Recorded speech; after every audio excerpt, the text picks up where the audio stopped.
श्रीगुरुभ्यो नमः। हरिः ओम्। सृष्टिस्थित्यप्ययेहा नियतिदृशितमो बन्धमोक्षश्च यस्मात् अस्य श्रीब्रह्मरुद्रप्रभृतिसुरनरद्दिविषशत्रुवात्मकस्य विष्णोर्व्यस्ताः समस्ताः सकलगुणनिधिः सर्वदोषव्यपेतः पूर्णानन्दाव्ययो यो गुरुरपि परमश्चिन्तयेतं महान्तम्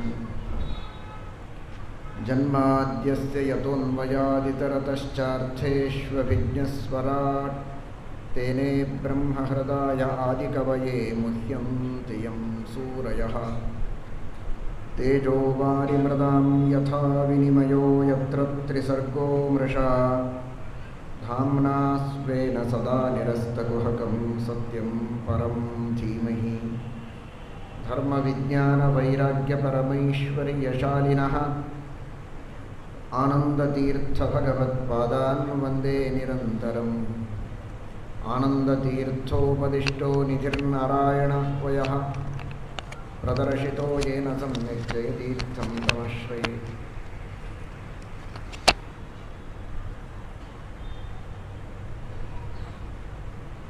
यं प्रौरजन्तमनुपेतमपेतकृत्यं द्वैपायनो विरहकातर आजुहाव पुत्रेति कोऽपि नेदुस्तं सर्व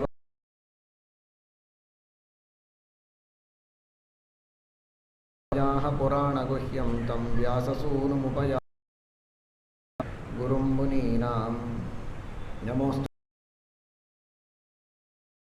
मार्गे प्रेरयन्तु भवन्तः सर्व एव हि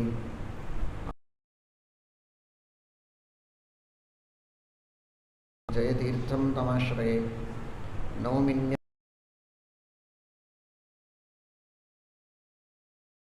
श्री सत्यव्रत राघवेन्द्र मुनिपा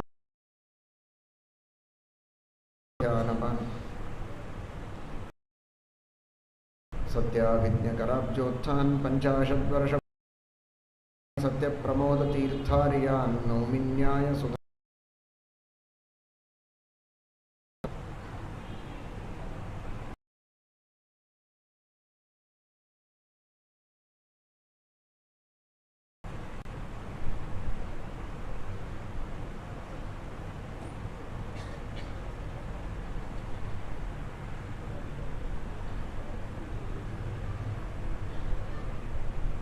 ಸರ್ವಜ್ಞತಮರಾದ ಭಗವಾನ್ ವೇದವ್ಯಾಸ ದೇವರು ತಮ್ಮ ದಿವ್ಯವಾದ ಜ್ಞಾನದಿಂದ ಶ್ರೀಮದ್ ಭಾಗವತವನ್ನು ರಚಿಸಿದ್ದಾರೆ. ಸಾಕ್ಷಾತ್ ಭಗವಂತನ ಪ್ರತಿಮೆಯಂತೆ ಇರುವ ಶ್ರೀಮದ್ ಭಾಗವತ ಒಂದೊಂದು ಶ್ಲೋಕಗಳಿಗೂ ವಾಕ್ಯಗಳಿಗೂ ಪದಗಳಿಗೂ ರಸ ಇದೆ. ಅಂತಹ ಅದ್ಭುತವಾದ ಶ್ರೀಮದ್ ಭಾಗವತವನ್ನು ವೇದವ್ಯಾಸದೇವರು ಸಕಲ ಸಜ್ಜನರ ಉದ್ಧಾರಕ್ಕಾಗಿ ರಚನೆ ಮಾಡಿಕೊಟ್ಟದ್ದು. ವೇದವ್ಯಾಸದೇವರು ಮಾಡಿದ ಒಂದೊಂದು ಅನುಗ್ರಹಕ್ಕೂ ನಾವೇನೂ ಮಾಡುವಂತಿಲ್ಲ, ಎಲ್ಲವೂ ಹಾಗೇ ಇದೆ. ಬ್ರಹ್ಮಸೂತ್ರಗಳು, ಶ್ರೀಮನ್ ಮಹಾಭಾರತ, ಭಾಗವತ. ಮೊನ್ನೆ ದಿವಸ ತಿಳಿದ ಹಾಗೆ ಒಂದು ನಿಮಿಷ, ಒಂದು ಕ್ಷಣ ನಮ್ಮ ಜೊತೆಗೆ ಸಾಮಾನ್ಯ ದೊಡ್ಡಸ್ತಿಕೆ ಇರುವ ಒಬ್ಬ ಅಧಿಕಾರಿಯೇ ಮಾತನಾಡಿದರೆ ಏನೋ ಒಂದು ಮಹಾಲಾಭ ಅಂತ ಅಂದ್ಕೊಳ್ತೇವೆ. ಆಶ್ಚರ್ಯ ಅಂತ ಇಷ್ಟು ಬೃಹತ್ತಾದ ಗ್ರಂಥ ನಮ್ಮ ಜೊತೆಗೆ ಮಾತನಾಡುವುದಕ್ಕೆ ಬಂದಿದ್ದಾನೆ ಅಂದರೆ ಶ್ರೀಮದ್ ಭಾಗವತವನ್ನು ಸಮಾಧಿ ಭಾಷೆಯಲ್ಲಿ ರಚಿಸಿದ್ದಾರೆ. ನಾನು ಎಲ್ಲರಿಗೂ ಸ್ಪಷ್ಟವಾಗಿ ವಿಷ್ಣುವಿನ ಸರ್ವೋತ್ತಮತ್ವ, ಭಗವಂತನ ಪಾರಮ್ಯ ತಿಳಿಯುವಂತೆ ವೇದವ್ಯಾಸದೇವರು ಶ್ರೀಮದ್ ಭಾಗವತದಲ್ಲಿ ಉಪದೇಶ ಮಾಡಿದ್ದಾರೆ ನಾರದರ ಪ್ರಾರ್ಥನೆಯಂತೆ.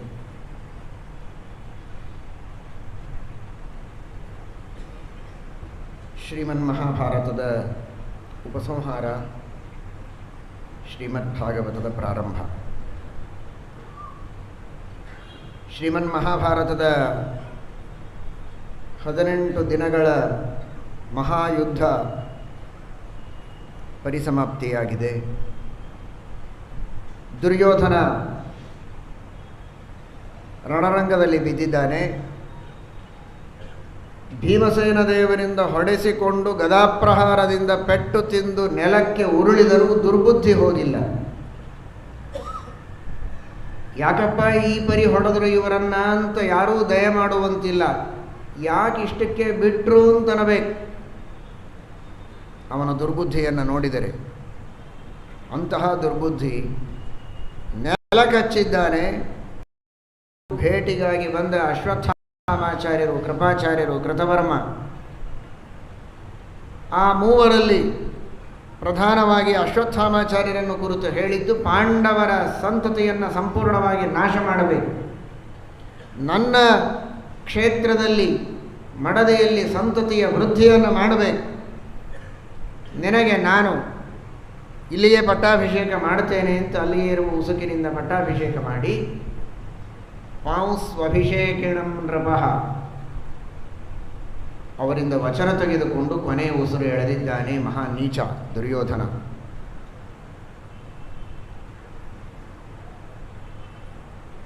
ಅಶ್ವತ್ಥಾಮಾಚಾರ್ಯರು ವೈಷ್ಣವಾಗ್ರೇಸರರು, ಪರಮ ವಿಷ್ಣು ಭಕ್ತರು, ಸಕಲ ಜೀವರ ಮನಸ್ಸಿಗೆ ನಿಯಾಮಕರಾದ, ಅಹಂಕಾರ ತತ್ವಕ್ಕೆ ನಿಯಾಮಕರಾದಂತಹ ರುದ್ರದೇವರ ಅವತಾರರು, ಮಹಾನುಭಾವರು.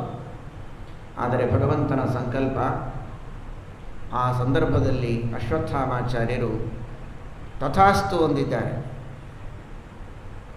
ಪಾಂಡವರ ಸಂತತಿಯನ್ನು ನಿರ್ಮೂಲನ ಮಾಡ್ತೇನೆ ಅಂತ ಇವರ ದ್ವಾರ ಆ ಕಾರ್ಯ ಮಾಡಿಸುವ ಸಂಕಲ್ಪ ದೇವರಿಗಿತ್ತು. ಹಾಗೆ ನುಡಿಸಿದ್ದಾರೆ. ಆದರೆ ಜೊತೆಗೆ ನಿನ್ನ ಕ್ಷೇತ್ರದಲ್ಲಿ ಸಂತತಿಯ ವೃದ್ಧಿಯನ್ನು ಮಾಡುತ್ತೇನೆ ಅಂತನ್ನುವುದಾಗಿಯೂ ವಚನದಿಂದ ಹೇಳಿದ್ದಾರೆ. ಆ ಕಾರ್ಯವನ್ನು ಮಾಡಿಲ್ಲ. ಆದರೆ ದೈಹಿಕ, ವಾಚನಿಕ, ಮಾನಸಿಕವಾದಂತಹ 3 ತರಹದ ಪುಣ್ಯಕರ್ಮಗಳಿವೆ, 3 ತರಹದ ಪಾಪಕರ್ಮಗಳೂ ಇವೆ. ವಾಚನಿಕವಾಗಿ ದುರ್ಯೋಧನನ ಮಡದೆಯಲ್ಲಿ ಸಂತತಿಯ ವೃದ್ಧಿಯನ್ನು ಮಾಡ್ತೇನೆ ಅಂತ ಅಂದದ್ದಕ್ಕೇನೆ ವಾಚನಿಕವಾಗಿ ಇವರ ಬ್ರಹ್ಮಚರ್ಯ ನಷ್ಟವಾಗಿದೆ.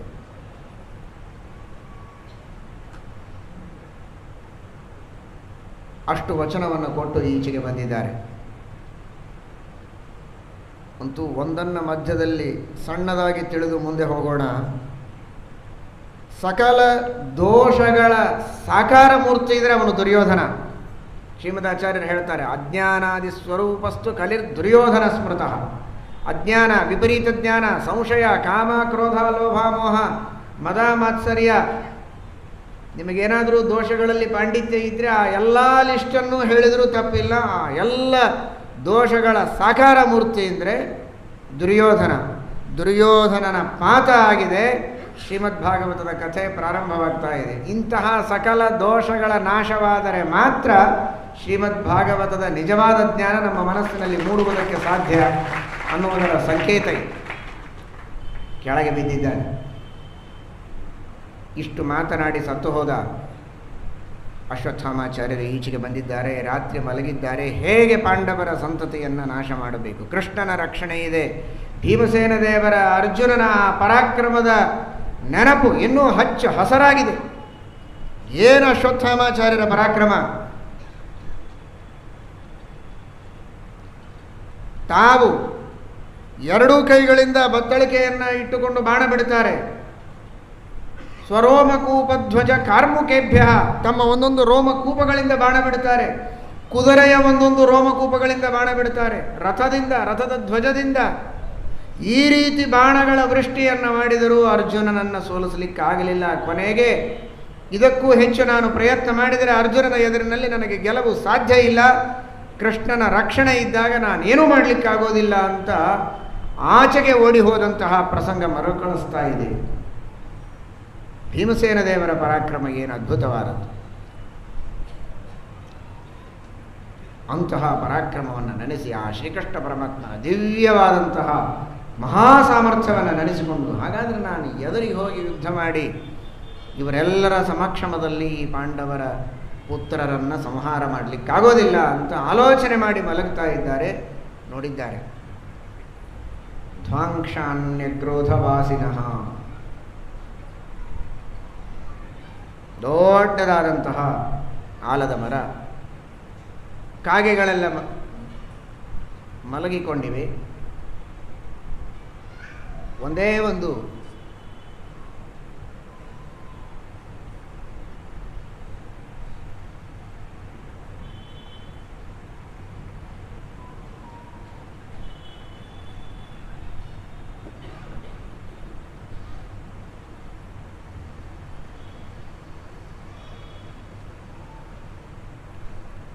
ಒಂದು ಕೂಗಿ ಉಲೂಕ ರಾತ್ರಿ ಮಲಗಿದ ಆ ಒಂದೊಂದೇ ಕಾಗೆಗಳ ಕುತ್ತಿಗೆಯನ್ನು ತನ್ನ ಬಾಯಿಯಿಂದ ಚೊಂಚನಿಂದ ಹಿಚುಕಿ ಸಂಹಾರ ಮಾಡಿ ತಲೆಯನ್ನು ಕೆಳಗೆ ಎಸೀತಾ ಇದೆ. ಇದನ್ನು ನೋಡಿದವರೇ ಎದ್ದು ಬಿಟ್ಟರು. ಅಶ್ವತ್ಥಾಮಾಚಾರ್ಯ ದೊಡ್ಡ ಉಪಾಯ ಸಿಕ್ತು. ನಾನ್ಯಾಕೆ ಅಷ್ಟು ಚಿಂತೆ ಮಾಡಬೇಕು ಯುದ್ಧ ಮಾಡೋದಕ್ಕೆ, ಇದೇ ರೀತಿ ರಾತ್ರಿ ಮಲಗಿದವರನ್ನು ಸಂಹಾರ ಮಾಡಿದರೆ ಆಯಿತು ಅಂತ ಬಂದಿದ್ದಾರೆ. ಮಲಗಿದಂತಹ ಪಾಂಡವರ ಶಿಬಿರದಲ್ಲಿ ಅಮಾಯಕರಾಗಿ ಪರಮ ಸಜ್ಜನರಾದಂತಹ ಸಜ್ಜನ ಶಿಖಾಮಣಿಗಳು ಪಾಂಡವರ ಪುತ್ರರು ಮಲಗಿದ್ದಾರೆ ನಿಷ್ಪಾಪರಾಗಿ. ಅವರನ್ನು ಸಂಹಾರ ಮಾಡಿದ್ದಾರೆ. ಒಬ್ಬನನ್ನು ಮಾತ್ರ ಸಂಹಾರ ಮಾಡಲಿಕ್ಕಾಗಿಲ್ಲ.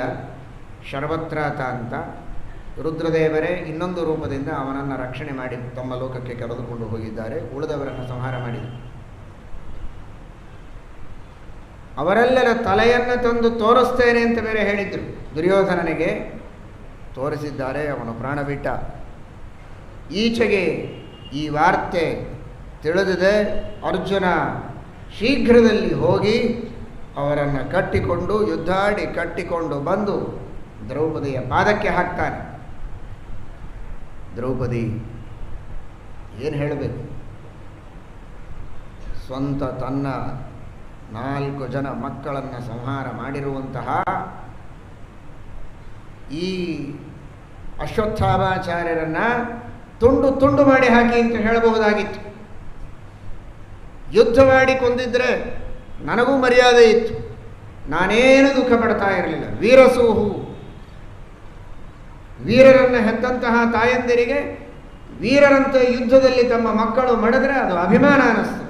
ಆದರೆ ಮಲಗಿದಾಗ ಈ ರೀತಿ ನಿಷ್ಪಾಪರಾದ ಮಕ್ಕಳನ್ನು ಸಂಹಾರ ಮಾಡಿದ ಇವನನ್ನು ಚಿಂತೆ ಇಲ್ಲದೆ ಇದ್ದಂತೆ ಚಿತ್ರಹಿಂಸೆ ಮಾಡಿ ಕೊಲ್ಲಿ ಅಂತ ಹೇಳಬೇಕಾಗಿತ್ತು. ಆದರೆ ದ್ರೌಪದಿ ನುಡಿದದ್ದೇ ಬೇರೆ.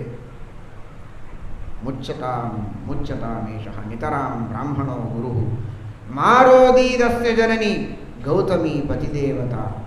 ನನ್ನ ಮಕ್ಕಳು ಸತ್ತಿದ್ದಾರೆ ಅಂತ ನಾನು ಅಳ್ತಾ ಇದ್ದೇನೆ, ಇವರನ್ನು ಕೊಂದರೆ ಇವಳ ತಾಯಿ ಕೃಪಿ ಅಳತಾಳಲ್ಲ, ನನ್ನಂತೆ ಅವಳು ಹೆಣ್ಣು ಯಾರೋ ಅಲ್ಲ, ಒಬ್ಬ ಶ್ರೇಷ್ಠ ಕೃಪಾಚಾರ್ಯರ ಕುಲಗುರುಗಳ ಮಡದಿ, ಅಂತಹ ಗುರುಪತ್ನಿ ಗೌತಮಿ ಕೃಪಿ, ಅವಳು ಅಳೋದು ಬೇಡ, ಅವಳು ಕಣ್ಣೀರಿಡೋದು ಬೇಡ, ನನ್ನ ಪಾಲಿಗೆ ಇರಲಿ, ಅವರೆಲ್ಲ ನಗಲಿ, ನಾನು ಅಳುತ್ತೇನೆ. ಸುಮ್ಮನೆ ಯಾವುದೋ ಒಂದು ಸಭಾ ಸಮಾರಂಭಗಳಲ್ಲಿ ಎದ್ದು ನಿಂತು ಎಲ್ಲರೂ ನಗಲಿ, ಎಲ್ಲರ ಅಳು ನನಗೆ ಬರಲಿ ಅಂತ ಹಾಡಿಬಿಡ್ಬೋದು. ನಿಜವಾದ ಪ್ರಸಂಗದಲ್ಲಿ ಅದನ್ನು ಹೇಳಬೇಕು. ಸಕಲ ಸಜ್ಜನರ ಭಕ್ತಿ, ಶ್ರದ್ಧೆ, ಜ್ಞಾನ ಮೊದಲಾದ ಸಕಲ ಗುಣಗಳಿಗೆ ಅಭಿಮಾನಿನಿಯಾದಂತಹ ಮಹಾನುಭಾವಳು, ಕ್ಷಮಾದಿ ಸಕಲ ಗುಣಗಳಿಗೂ ಅಭಿಮಾನಿನಿಯಾಗಿರುವಂತಹ ಮಹಾನುಭಾವಳಾದ ದ್ರೌಪದಿ ದೇವಿ ಆ ಮಾತಾಡ್ತಾ ಇದ್ದಾಳೆ. ಆಶ್ಚರ್ಯವಾಗಿದೆ.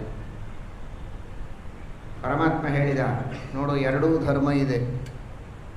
ಇವನು ಆತತಾಯಿನ ಮಾಯಾಂತಂ ಹನ್ಯಾದೇವ, ಸಂಹಾರ ಮಾಡಲೇಬೇಕು ಅಂತ ಹೇಳುತ್ತದೆ. ಬ್ರಾಹ್ಮಣೋನ ಹಂತವ್ಯ, ಅದನ್ನೂ ಶಾಸ್ತ್ರ ಹೇಳುತ್ತದೆ. ಏನು ಮಾಡುತ್ತಿ ವಿಚಾರ ಮಾಡು ಅಂತ ಅರ್ಜುನನಿಗೆ ಹೇಳಿದರೆ, ಅರ್ಜುನ ಅಂದ, ನಿನ್ನ ಅಭಿಪ್ರಾಯ ತಿಳಿದಿದೆ.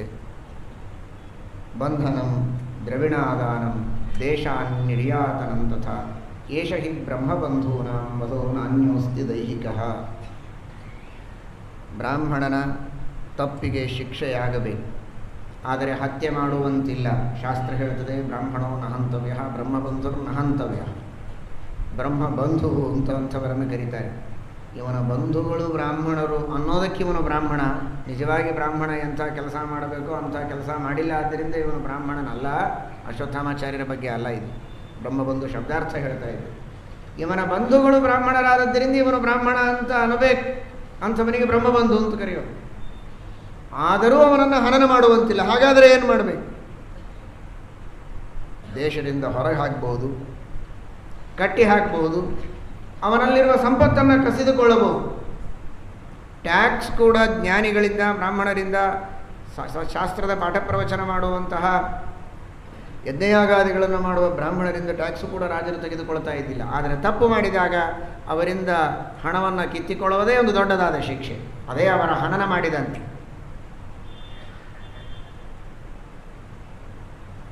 ಅಥವಾ ಬಂಧನಂ, ದ್ರವಿಣಾದಾನಂ, ದೇಶಾನ್ ನಿರ್ಯಾತನಂ ತಥಾ, ಈ ಮೂರರಲ್ಲಿ ಯಾವುದಾದರೂ ಒಂದು ಮಾಡಬೇಕು ಅಂತ ತಿಳಿದು ಚೆನ್ನಾಗಿ ಅವನನ್ನು ಕಟ್ಟಿ ಎದುರಿಗೆ ಹಾಕಿದ್ರು. ದ್ರೌಪದಿ ಎದುರಿಗೆ ಅವನ ತಲೆಯ ಮೇಲಿರುವ ಸ್ವಾಭಾವಿಕವಾದ ಒಂದು ರತ್ನ ಇತ್ತು.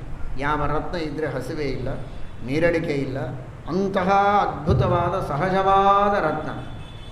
ಆ ರತ್ನವನ್ನು ಕಿತ್ತಿಕೊಂಡು ಕೊಟ್ಟು ಕಳಿಸಿದ್ದಾನೆ ಎನ್ನುವ ಕಥೆ ಶ್ರೀಮದ್ ಭಾಗವತದಲ್ಲಿ ಬರುತ್ತದೆ. ಇದರಲ್ಲಿ ಭಗವಂತನ ಸಂಕಲ್ಪದಿಂದ ಎಂಥೆಂಥವರು ಏನು ಕೆಲಸ ಮಾಡುವುದಕ್ಕೆ ಮುಂದಾಗ್ತಾರೆ ಅಂತನ್ನುವುದಕ್ಕೂ ಒಂದು ಸಾಕ್ಷಿ. ದ್ರೌಪದಿ ದೇವಿಯ ಕಾರುಣ್ಯ ಎಷ್ಟು ದೊಡ್ಡದು, ಯಾವ ರೀತಿ ಆದರ್ಶವನ್ನು ಶ್ರೀಮದ್ ಭಾಗವತ ನಮಗೆ ತೋರಿಸ್ತಾ ಇದೆ ಎನ್ನುವುದನ್ನು ಇಲ್ಲಿ ಗಮನಿಸಬೇಕು. ಎಂಥದೇ ಕಷ್ಟವಾದರೂ ಅದನ್ನು ಸಹನೆ ಮಾಡತಕ್ಕಂತಹ ಸಹನಶೀಲತೆ, ತಾಳ್ಮೆ, ಈ ಗುಣ ಎಲ್ಲರಲ್ಲಿಯೂ ಇರಬೇಕು, ಹೆಣ್ಣು ಮಕ್ಕಳಲ್ಲಿಯೂ ಇರಬೇಕು.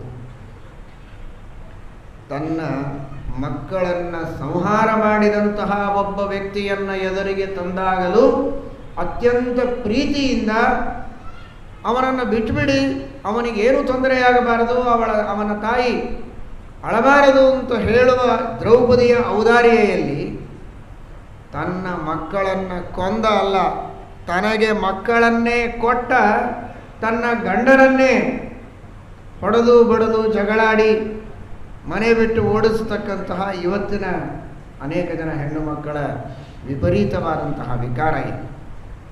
ಎಂತಹ ದೊಡ್ಡ ವ್ಯತ್ಯಾಸವನ್ನು ದ್ವಾಪರ ಯುಗ, ಕಲಿಯುಗ, ದೇವತೆಗಳು, ಮಾನವರು, ಮಹಾನುಭಾವರು, ನೀಚರು, ಇವರಲ್ಲಿ ನಾವು ವ್ಯತ್ಯಾಸವನ್ನು ಕಾಣ್ತಾ ಇದ್ದೇವೆ. ಸಜ್ಜನರು ಇದನ್ನು ಆದರ್ಶವಾಗಿಟ್ಟುಕೊಳ್ಳಬೇಕು. ತಾಳ್ಮೆಯಿಂದ ತನಗಾದ ದುಃಖವನ್ನು ಸಹನ ಮಾಡಬೇಕೇ ಹೊರತು ಸೇಡು ತೀರಿಸಿಕೊಳ್ಳುವುದರಲ್ಲಿ ದೊಡ್ಡಸ್ತಿಕೆಯನ್ನು ತೋರಿಸುವುದಲ್ಲ. ಶ್ರೀಮದಾಚಾರ್ಯರು ಇದರ ಬಗ್ಗೆ ನಿರ್ಣಯವನ್ನು ಹೇಳುತ್ತಾರೆ. ಇದೆಲ್ಲ ಸ್ವಪ್ನ. ಮಹಾಭಾರತದಲ್ಲಿರುವ ಕಥೆ ಸ್ಪಷ್ಟವಾದಂತಹ ಕಥೆ ಇದೆ, ಅದೇ ನಿರ್ಣಯ ಮಹಾಭಾರತದಲ್ಲಿದ್ದದ್ದು. ಇದು ಕಥೆ ಸ್ವಪ್ನದಲ್ಲಿ ಬಂದದ್ದು. ಅಶ್ವತ್ಥಾಮಾಚಾರ್ಯರು ಕಂಡ ಸ್ವಪ್ನ ಇದು. ಇದರಲ್ಲಿ ಪ್ರಾಯ ಕೆಲವು ಸತ್ಯ ಇದೆ, ಕೆಲವು ಸತ್ಯಕ್ಕೆ ದೂರವಾಗಿದೆ. ಅದರ ಅರ್ಥ ವಾಸನಾಮಯವಾಗಿ ಎಲ್ಲವೂ ಸತ್ಯವೇ, ಆದರೆ ನಿಜವಾದ ಬಾಹ್ಯವಾದ ಘಟನೆ ಮಹಾಭಾರತದಲ್ಲಿ ಹೇಳುತ್ತಾರೆ. ಅಶ್ವತ್ಥಾಮಾಚಾರ್ಯರು ಶಿಬಿರಕ್ಕೆ ಬರ್ತಾರೆ. ಪರಮಾತ್ಮನೇ ದೊಡ್ಡದಾದ ಒಂದು ರುದ್ರದೇವರ ರೂಪವನ್ನು ಅಲ್ಲಿ ನಿಲ್ಲಿಸಿರ್ತಾನೆ. ಯಾರೂ ಪಾಂಡವರನ್ನು ಹಿಂಸೆ ಮಾಡತಕ್ಕದ್ದಲ್ಲ, ಹಾಗೆ ನೀವು ನೋಡಿಕೊಳ್ಳಬೇಕು ಅಂತ ದ್ವಾರದಲ್ಲಿ. ದೇವರಿಗೆ ಭಕ್ತರ ಮೇಲೆ ಅಂತಹ ಕಾರುಣ್ಯ ನೋಡಿ. ತನ್ನ ಭಕ್ತರ ರಕ್ಷಣೆಗೆ 3 ಲೋಕಗಳಿಗೆ ಒಡೆಯರಾದಂತಹ ಜಗತ್ತಿನ ಸಂಹಾರ ಮಾಡುವ ಅಹಂಕಾರ ತತ್ವಾಭಿಮಾನಿಗಳು ರುದ್ರದೇವರನ್ನು ನಿಲ್ಲಿಸ್ತಾನೆ. ಏನು ಬಾಗಿಲ ಕಾಯಿರಿ, ಯಾರೂ ಬಂದು ಒಳಗಿದ್ದಂತಹ ಪಾಂಡವರ ಸೈನಿಕರನ್ನು, ಅವರ ಮಕ್ಕಳನ್ನು ಪೀಡಿಸಬಾರದು, ಹಾಗೆ ನೋಡಿಕೊಳ್ಳಿ ನೀವು ಅಂತ ರುದ್ರದೇವರು ನಿಂತಿದ್ದಾರೆ. ಅಶ್ವತ್ಥಾಮಾಚಾರ್ಯರು ರುದ್ರಾವತಾರರು, ಅಲ್ಲಿ ಮೂಲ ರೂಪದಿಂದ ರುದ್ರದೇವರಿದ್ದಾರೆ. ಇಬ್ಬರಿಗೂ ಯುದ್ಧ ನಡೆದಿದೆ. ಇವರು ಪ್ರಯೋಗ ಮಾಡಿದ ಎಲ್ಲ ಅಸ್ತ್ರಗಳನ್ನು ಸ್ವಾಹ ಮಾಡಿದ್ದಾರೆ. ಮೂಲ ರೂಪದಲ್ಲಿ ಮಹಾಶಕ್ತಿ. ದೇವರ ಆಜ್ಞೆಯಿಂದ ಕೊನೆಗೆ ಅಶ್ವತ್ಥಾಮಾಚಾರ್ಯರು ವಿಶೇಷವಾಗಿ ಮಾನಸ ಯಜ್ಞವನ್ನು ಮಾಡಿ ಭಗವಂತನನ್ನು ಸಂತೋಷಪಡಿಸಿದಾಗ ಅಂತರ್ಯಾಮಿಯಾದ ಭಗವಂತನ ಪ್ರೇರಣೆಯಂತೆ ಆ ರುದ್ರದೇವರು ದಾರಿ ಕೊಟ್ಟಿದ್ದಾರೆ. ಭಗವಂತನ ಸಂಕಲ್ಪ ಇಷ್ಟು ಹೊತ್ತು ಬೇರೆ ಯಾರೋ ಬಂದು ಸಂಹಾರ ಮಾಡಬಾರದು ಅಂತ ದೇವರಿಗಿತ್ತು, ಅದಕ್ಕೆ ನನ್ನನ್ನು ನಿಲ್ಲಿಸಿದ್ದ. ಅಶ್ವತ್ಥಾಮಾಚಾರ್ಯರು ಬಂದು ಪಾಂಡವರ ಪುತ್ರರ ಸಂಹಾರ ಮಾಡಬೇಕು, ದೃಷ್ಟದ್ಯುಮ್ನಾದಿಗಳ ಸಂಹಾರ ಮಾಡಬೇಕು ಅಂತ ದೇವರ ಸಂಕಲ್ಪ ಇದೆ.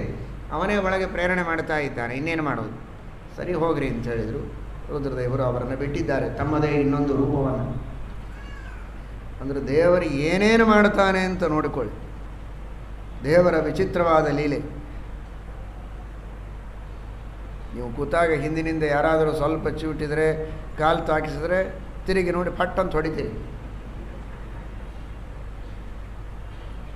ಊಟ ಮಾಡೋ ಮುಂದೆ ನಿಮ್ಮ ನಾಲಿಗೆ ನೀವೇ ಕಚ್ಕೊಂಡ್ರೆ ನಿಮ್ಮ ಕಪಾಳಕ್ಕೆ ಹೊಡ್ಕೋತೀರಾ?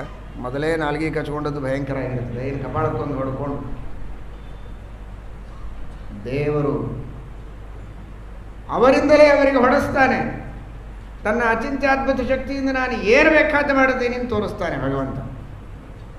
ಮೂಲ ರೂಪ ಅಶ್ವತ್ಥಾಮಾಚಾರ್ಯರ ರೂಪಗಳಲ್ಲಿ ಘನಘೋರ ಯುದ್ಧವಾಗಿದೆ. ಭಗವಂತನ ಮಹಿಮೆ ಅದನ್ನು ತಿಳಿಯಬೇಕು.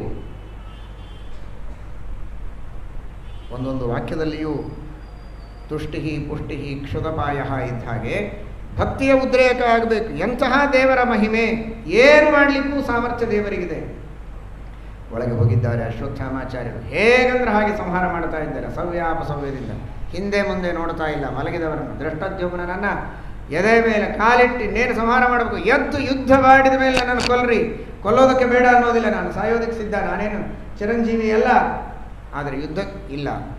ನಮ್ಮ ತಂದೆಯನ್ನು ಸಂಹಾರ ಮಾಡುವಾಗ, ದ್ರೋಣಾಚಾರ್ಯರನ್ನು ಸಂಹಾರ ಮಾಡುವಾಗ ಎಲ್ಲಿ ಹೋಗಿತ್ತು ನಿನ್ನ ಧರ್ಮ ಅಂತ ಹೇಳಿ ಕೊರಳಿಗೆ ಧನುಷ್ಯವನ್ನು ಹಾಕಿ ತೆಗೆದು ಅವನನ್ನು ಬಹಳ ಕ್ಲೇಶದಿಂದ ದೇಹವನ್ನು ಬಿಟ್ಟಿದ್ದಾನೆ ಅಂತಾರೆ. ಸಂಹಾರ ಮಾಡಿದ್ದಾರೆ.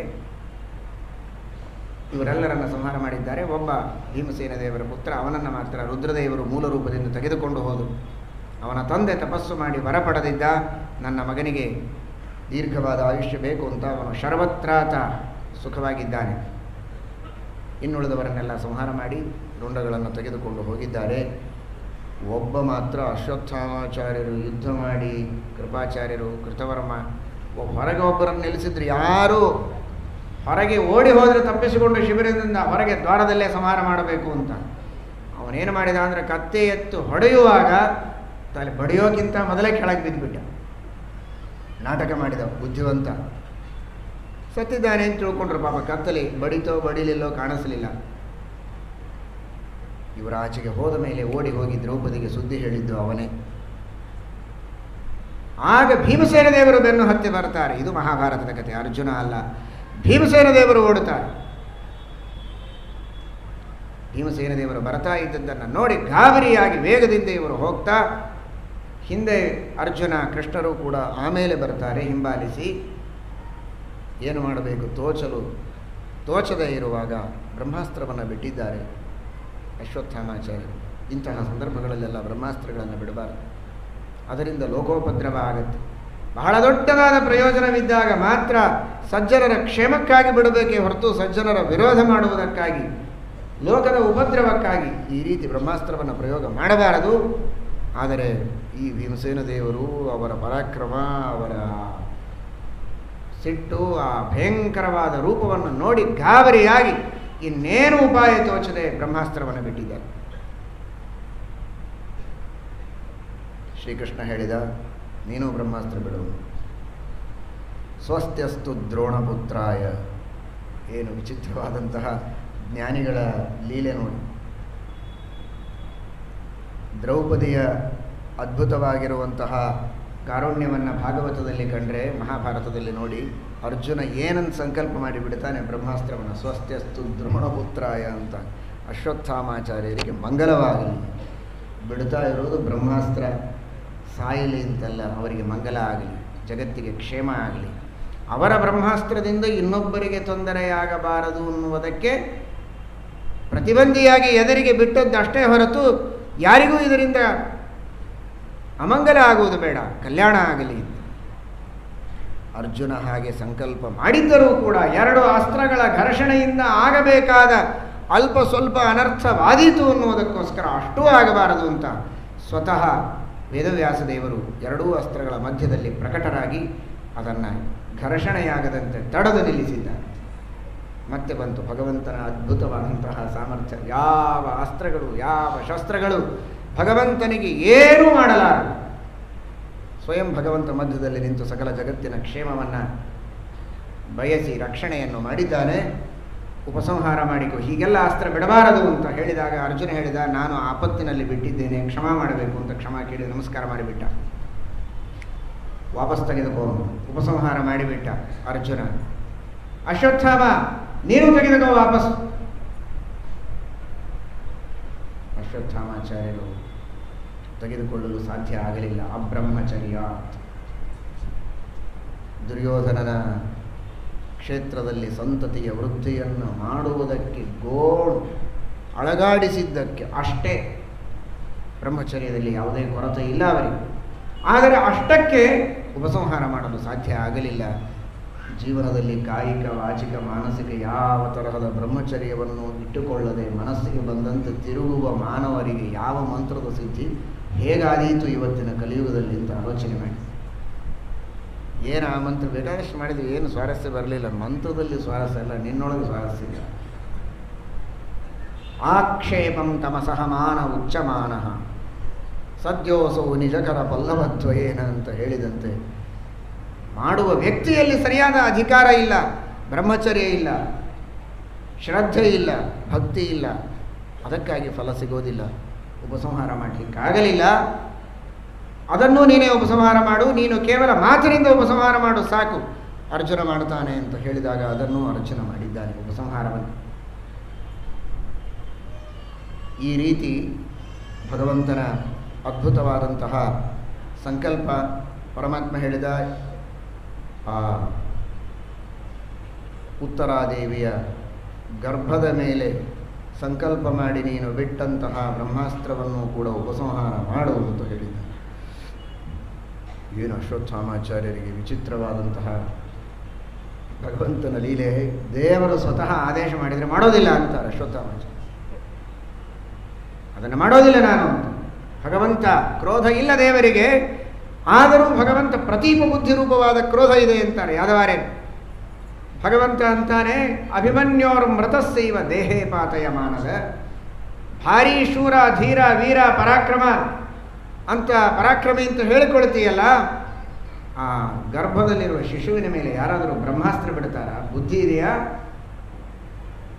ನಿನಗೆ? ಅಂತಹ ಸೊಕ್ಕಿದ್ರೆ ಅಭಿಮನ್ಯುವಿನ ಮೃತವಾದ ದೇಹ, ಹೆಣ ಬಿದ್ದಿದೆ, ಹೆಣದ ಮೇಲೆ ಬಿಡು ಬ್ರಹ್ಮಾಸ್ತ್ರ, ಗೊತ್ತಾಗ್ತದೆ ನಿನ್ನ ಪೌರುಷ. ಆ ತರಹದ ಹೇಡಿಯ ಕೆಲಸವನ್ನು ಮಾಡ್ತಾ ಇದ್ದಿ. ಆದರೆ ನೀನೇನೂ ಮಾಡಲಿಕ್ಕೆ ಸಾಧ್ಯ ಇಲ್ಲ. ನೀನೆಲ್ಲ ನಿನ್ನ ತಾತ ಬಂದರೂ ಏನು ಮಾಡ್ಲಿಕ್ಕೆ ಸಾಧ್ಯ ಇಲ್ಲ ಅಂತ ಅಂದಿಲ್ಲ ಮತ್ತೆ ಕೃಷ್ಣ. ಯಾಕಂದರೆ ತಾತ ತಾನೇ ಆಗ್ತಾನೆ. ಮತ್ತೆ ನಿನಗೇನು ಮಾಡ್ಲಿಕ್ಕೆ ಸಾಧ್ಯ ಇಲ್ಲ ಇಷ್ಟೇ ಅಂದ. ನಿನಗೇನು ಮಾಡ್ಲಿಕ್ಕೆ ಸಾಧ್ಯ ಇಲ್ಲ. ಸಂತತಿರ ವರ್ಷ ಸಾಹಸ್ರಂ, 1000 ವರ್ಷಗಳವರೆಗೆ ಪಾಂಡವರ ಸಂತತಿ ಇರಬೇಕು ನನ್ನ ಸಂಕಲ್ಪ. ನೀನು ಬಿಡು. ನೀನು ಉಪಸಂಹಾರ ಮಾಡಿದರೆ ನಿನ್ನ ಕೀರ್ತಿ ಚೆನ್ನಾಗಿ ಬೆಳೀತಾ ಇತ್ತು. ಇಲ್ಲದೆ ಇದ್ದರೆ ನಿನಗಪಕೀರ್ತಿ. ಆ ಗರ್ಭಕ್ಕೆ ನೀನೇನೂ ಮಾಡಲಿಕ್ಕೆ ಸಾಧ್ಯ ಇಲ್ಲ ಅಂತ ಭಗವಂತ ಹೇಳಿ ಆ ಗರ್ಭದ ರಕ್ಷಣೆಯನ್ನು ತಾನು ಸ್ವತಃ ಭಗವಂತ ಮಾಡಿದ್ದಾನೆ. ಈ ರೀತಿ ಅಶ್ವತ್ಥಾಮಾಚಾರ್ಯರ ಕಥೆ ಮಹಾಭಾರತದಲ್ಲಿ ಬರ್ತದೆ. ಮುಂದೆ ಶಾಪ ಕೊಡ್ತಾರೆ. ಯಾವಾಗಲೂ ಸಂಚಾರ, ಮೈಯೆಲ್ಲ ಹುಣ್ಣು, ಜನರ ತಲೆಯ ಮೇಲೆ ಓಡಾಡಬೇಕು, ದುರ್ಗಂಧ. ತಥಾಸ್ತು ಅಂತ ವೇದವ್ಯಾಸದೇವರ ಮೇಲೆ ಹೇಳಿಬಿಟ್ರು. ಗಟ್ಟಿ ಕಾಲಿ ಹಿಡಿದು, ನೀವು ಇಬ್ಬರೂ ಹಾಗಂದು ಬಿಟ್ಟರೆ ನನ್ನ ಗತಿ ಏನು? ಏನೋ ತಪ್ಪು ಮಾಡಿದ್ದೇನೆ, ಉದ್ಧಾರ ಮಾಡಬೇಕು ಅಂದಾಗ ವೇದವ್ಯಾಸದೇವರು ಮತ್ತೆ ಅನುಗ್ರಹವನ್ನು ಮಾಡಿದ್ದಾರೆ. ಮುಂದಿನ ಕಲ್ಪದಲ್ಲಿ ಸಪ್ತರ್ಷಿಯ ಸ್ಥಾನವನ್ನು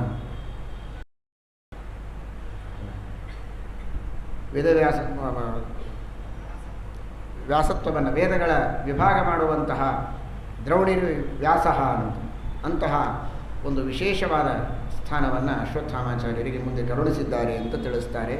ಇದು ನಿಜವಾಗಿ ನಡೆದ ಘಟನೆ. ಇದಕ್ಕೆ ಸ್ವಲ್ಪ ಹೋಲಿಕೆ ಇರುವಂತಹ ಸ್ವಪ್ನ ಮಾತ್ರ ಅಶ್ವತ್ಥಾಮಾಚಾರ್ಯರಿಗೆ ಮೊದಲೇ ಬಿದ್ದಿತ್ತು. ಅದನ್ನು ಭಾಗವತ ವರ್ಣನೆ ಮಾಡಿದೆ. ಶ್ರೀಮದಾನಂದ ತೀರ್ಥ ಭಗವತ್ಪಾದಾಚಾರ್ಯರಂತಹ ಮಹಾಜ್ಞಾನಿಗಳು, ವೇದವ್ಯಾಸದೇವರ ಹೃದಯವನ್ನು, ಅಂತರಂಗವನ್ನು ತಿಳಿದವರು ನಮಗೆ ವ್ಯಾಖ್ಯಾನ ಮಾಡಿ ಉಪದೇಶ ಮಾಡಿದ್ದಾರೆ. ನಾವು ಬಚಾವಾಗಿದ್ದೀವಿ. ಇಲ್ಲದಿದ್ದರೆ ಯಾವುದು ಸತ್ಯ, ಯಾವುದು ಸುಳ್ಳು, ಮಹಾಭಾರತವು ಭಾಗವತವು ಗೊಂದಲಕ್ಕೀಡಾಗಿ ಎರಡೂ ಅಬದ್ಧ ಅಂತಾದರೂ ತಿಳಿದು ಅರ್ಥವಾಗಿಲ್ಲ ಅಂತ ನೊಂದುಕೊಂಡಾದರೂ ಏನೇನೋ ಸಮಸ್ಯೆಗಳಿಗೆ ನಾವು ಗುರಿಯಾಗುವಂತಹ ಪ್ರಸಂಗ ಸಣ್ಣ ಶಬ್ದದಲ್ಲಿ ಶ್ರೀಮದಾಚಾರ್ಯರು ನಿರ್ಣಯ ಹೇಳ್ತಾರೆ. ಸ್ವಪ್ನೋಯಂ ಅಂತಹ ಭಗವಂತನ ಮಹಿಮೆಯನ್ನು ತಿಳಿಸ್ತಾರೆ. ಮುಂದೆ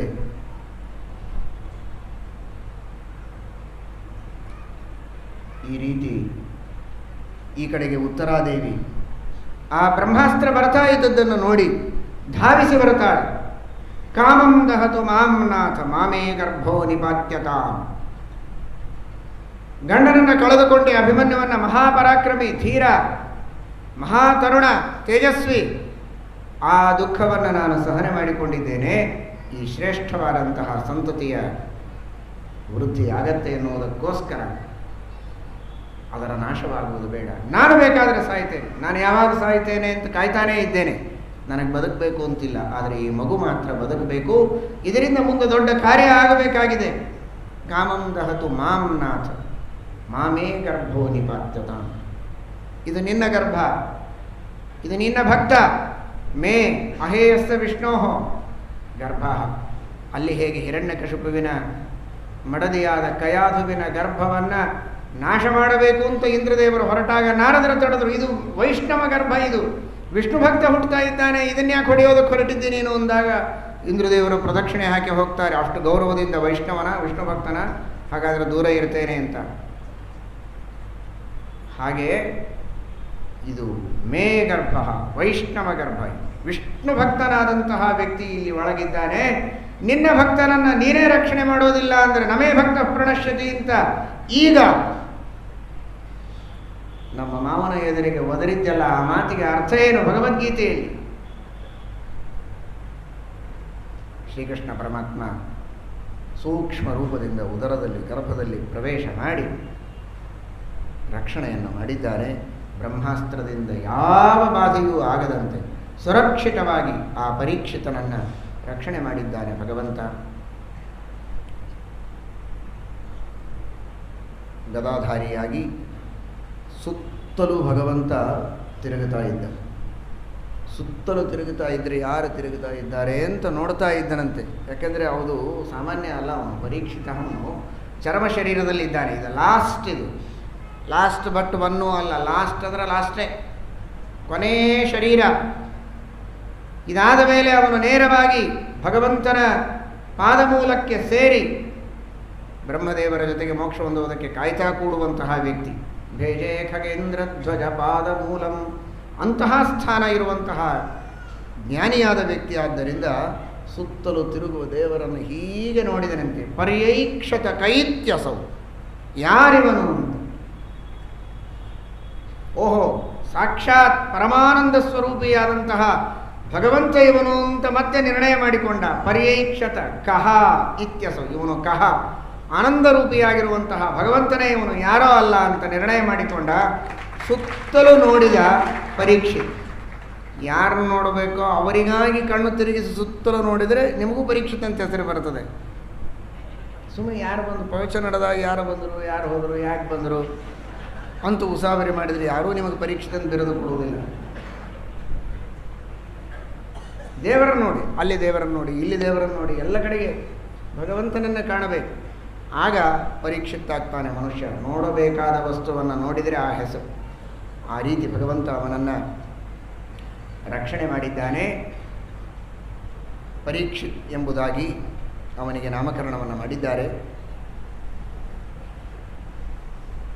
ಅವನ ಭವಿಷ್ಯವನ್ನೆಲ್ಲ ಹೇಳಿದ್ದಾರೆ ಋಷಿಗಳು, ಮುನಿಗಳು. ಮಹಾಪರಾಕ್ರಮಿ, ಪ್ರಾಚೀನರಾಗಿರುವಂತಹ ದೊಡ್ಡ ದೊಡ್ಡ ದೊಡ್ಡ ರಾಜರು, ಮಾಂಧಾತ ಮೊದಲಾದಂತಹ ರಾಜರು. ಆ ಎಲ್ಲ ರಾಜರಿಗೆ ಹೋಲುವಂತಿದ್ದಾನೆ, ಎಲ್ಲರನ್ನು ಮೀರಿಸುವಂತಿದ್ದಾನೆ. ಪರಮ ಭಗವದ್ಭಕ್ತ, ಶ್ರೇಷ್ಠವಾದ ರಾಜ್ಯವನ್ನು, ಧರ್ಮದ ರಾಜ್ಯವನ್ನು ಸ್ಥಾಪನೆ ಮಾಡ್ತಾನೆ. ರಾಮದೇವರ ಉಪಮಾನವನ್ನು ಕೊಡ್ತಾರೆ. ರಾಮೋದಾಶರತಿರಿ ಯಥ, ಅಧಿಕೋಪಮಾನ ಅಂತಾರೆ. ರಾಮದೇವರ ಅನುಗ್ರಹದಿಂದ ರಾಮರಾಜ್ಯವನ್ನು ಸ್ಥಾಪನೆ ಮಾಡುವಂತಹ ಪರಮ ಭಗವದ್ಭಕ್ತ. ಆದರೆ ಕೊನೆಗೆ ಶೃಂಗಿಯ ಶಾಪದಿಂದ, ತಕ್ಷಕನಿಂದ ಕಚ್ಚಿಸಿಕೊಂಡು ಸಾಯ್ತಾನೆ. ಅದನ್ನು ಜಾತಕ ಬರೆಯುವಾಗಲೇ ಬರದೇ ಬಿಟ್ಟರು. ಋಷಿಗಳು. ಸಾಧನೆಯನ್ನು ಮಾಡುವುದಕ್ಕೆ ಅವನಿಗೂ ವಿಶೇಷವಾಗಿರುವಂತಹ ಒಂದು ಶ್ರದ್ಧೆ ಇರಲಿ, ಅವನಿಂದ ಸಾಧನೆ ಮಾಡಿಸುವುದಕ್ಕೆ ಹಿರಿಯರಿಗೂ ವಿಶೇಷವಾದ ಕಾಳಜಿ ಇರಲಿ ಅಂತ ಅವನಿಗೆ ಆಯುಷ್ಯ ಎಷ್ಟಿದೆ, ಏನಾಗತ್ತೆ ಇದನ್ನು ಮೊದಲಿಗೆ ತಿಳಿಸಿಬಿಟ್ಟಿದೆ. ಆ ರೀತಿ ಶ್ರೇಷ್ಠವಾದ ಸದ್ಗುಣಗಳಿಂದ ಭರಿತನಾದಂತಹ ಪರೀಕ್ಷಿತನ ಜನ್ಮ ಆಗಿದೆ. ಭಗವಂತ ಈ ರೀತಿ ಗರ್ಭದ ಒಳಗೇನೋ ರಕ್ಷಣೆ ಮಾಡಿದ, ಆದರೆ ಹೊರಗೆ ಬಂದು ಭೂಮಿಗೆ ಬರುವಾಗ ಮತ್ತೆ ಸತ್ತು ಹುಟ್ಟಿದೆ ಮಗು. ಆಗಲೂ ಪರಮಾತ್ಮ ಪುನಃ ರಕ್ಷಣೆ ಮಾಡಿದ್ದಾನೆ, ಪುನಃ ಜೀವನ ಮಾಡಿದ್ದಾನೆ ಆ ಪರೀಕ್ಷಿತ್ ರಾಜನಿಗೆ. ಇದು ಭಗವಂತನ ಅಚಿಂತ್ಯವಾದ ಅದ್ಭುತವಾದಂತಹ ಸಾಮರ್ಥ್ಯ. ಜನ್ಮಾದ್ಯಸ್ಯ ಯತಃ, ಸೃಷ್ಟಿ ಸ್ಥಿತಿ ಲಯಗಳೆಲ್ಲ ಇದು ಭಗವಂತನ ಅಧೀನ ಅಂತ ಏನು ಪ್ರಾರಂಭದಲ್ಲಿ ಹೇಳಿದ್ದಾರೆ, ಬ್ರಹ್ಮಸೂತ್ರಗಳಲ್ಲಿ ಹೇಳಿದ್ದಾರೆ, ಅದನ್ನು ಇಲ್ಲಿ ಸ್ಪಷ್ಟಪಡಿಸ್ತಾ ಇದ್ದ. ಇನ್ಯಾರಿಂದಲೂ ಸೃಷ್ಟಿ ಸ್ಥಿತಿ ಲಯಗಳಲ್ಲ. ನೋಡಿ, ಒಳಗೆ ಗರ್ಭದೊಳಗೆ ರಕ್ಷಣೆ ಮಾಡಿದ, ಹುಟ್ಟಿತು, ಹುಟ್ಟಿದ ಮೇಲೆ ಮೃತನಾದ, ಮತ್ತೆ ಹುಟ್ಟಿಸಿದ. ಸ್ವತಃ ಅಶ್ವತ್ಥಾಮಾಚಾರ್ಯರು ಬ್ರಹ್ಮಾಸ್ತ್ರವನ್ನು ಬಿಟ್ಟು ಸಾಯಿಸಬೇಕು ಅಂತ ಪ್ರಯತ್ನ ಮಾಡಿದರೂ ಅದು ಸಾಯಲಿಲ್ಲ. ಹಾಗಾದರೆ ಲಯ ಮಾಡುವುದಕ್ಕೆ ಹೆಸರುವಾಸಿ, ಪ್ರಲಯ ಮಾಡುವ ಸಂಹಾರ ಮಾಡುವ ದೇವತೆಯೇ ರುದ್ರದೇವರು. ರುದ್ರದೇವರೇ ಸ್ವಯಂ ತಾವು ನಿಂತು ಇಡೀ ಬ್ರಹ್ಮಾಂಡದ ಒಳಗಿರುವ ಎಲ್ಲರನ್ನೂ ಸಂಹಾರ ಮಾಡುವ ಶಕ್ತಿ ಇದ್ದವರಿಗೆ ಒಂದು ಕೂಸಿನ ಸಂಹಾರ ಮಾಡಲಿಕ್ಕಾಗಲಿಲ್ಲ. ದೇವರ ಇಚ್ಛೆ ವಿರುದ್ಧವಾಗಿ ಯಾರು ನಿಜವಾದ ಜಗತ್ತಿನ ಸೃಷ್ಟಿ ಸ್ಥಿತಿ ಲಯಗಳಿಗೆ ಕಾರಣರು ಅಂತ ಇಲ್ಲಿ ಸ್ಪಷ್ಟವಾಗಿ ತೋರಿಸಿಕೊಡ್ತಾರೆ. ಸದೃಷ್ಟಾಂತೋ ಹಿ ಭಾರತ. ದೇವರು ಸಂಕಲ್ಪ ಮಾಡಬೇಕು, ರಕ್ಷಣೆ ಮಾಡಬೇಕು ಅಂತ ಸಂಕಲ್ಪ ಮಾಡಿದ್ದಾನೆ ಅಂದರೆ ರುದ್ರದೇವರಿಗೂ ಸಂಹಾರ ಮಾಡಲಿಕ್ಕಾಗಿ ಸೃಷ್ಟಿ ಕಾರಣನೂ ಅವನೇ, ಸ್ಥಿತಿ ಕಾರಣನೂ ಅವನೇ, ಸಂಹಾರ ಕಾರಣನೂ ಭಗವಂತನೇ ಎನ್ನುವುದನ್ನು ಇಲ್ಲಿ ಸ್ಪಷ್ಟಪಡಿಸಿ ತೋರಿಸ್ತಾ ಇದ್ದಾರೆ. ಆ ರೀತಿ ರಕ್ಷಣೆ ಮಾಡಿದ್ದಾನೆ ಭಗವಂತ. ಕುಂತಿ ಸ್ತೋತ್ರ ಮಾಡ್ತಾಳೆ, ಎಷ್ಟು ಅನುಗ್ರಹ ನಮ್ಮ ಮೇಲೆ ಮಾಡಿದ್ದು. ಪೂರ್ಣವಾಗಿ ತನ್ಮಯಳಾಗಿ ಕಣ್ಣೀರು ಸುರಿಸ್ತಾ ಭಗವಂತನನ್ನು ಸ್ತುತಿಸಿದ್ದಾಳೆ ಕುಂತಿ. ವಿಷಾನ್ಮಹಾಗ್ನೇ ಪುರುಷಾದ ದಂಶನಾದ ಸತ್ಸಭಾಯಾವನವಾಸ ಕೃಚ್ಛ್ರತಃ ಮೃಧೇ ಮೃಧೇನೇಕ ಮಹಾರಥಸ್ತ್ರತೋ ದ್ರೌಣ್ಯಸ್ತ್ರತಶ್ಚಾಸ್ಮ ಹರೇಭಿರಕ್ಷಿತಾ. ಎಷ್ಟು ಬಾರಿ ಅಂತ ನಮ್ಮನ್ನು ರಕ್ಷಣೆ ಮಾಡಿದ್ದಿ, ನಮ್ಮ ಕುಟುಂಬವನ್ನು. ನನ್ನ ರಕ್ಷಣೆ ಮಾಡೋದೊಂದೇ ಅಲ್ಲ, ನಮ್ಮ ಕುಟುಂಬವನ್ನು ರಕ್ಷಣೆ ಮಾಡಿದ್ದಿ, ನಮ್ಮ ಕುಟುಂಬದಲ್ಲಿರುವ ಎಲ್ಲರನ್ನ.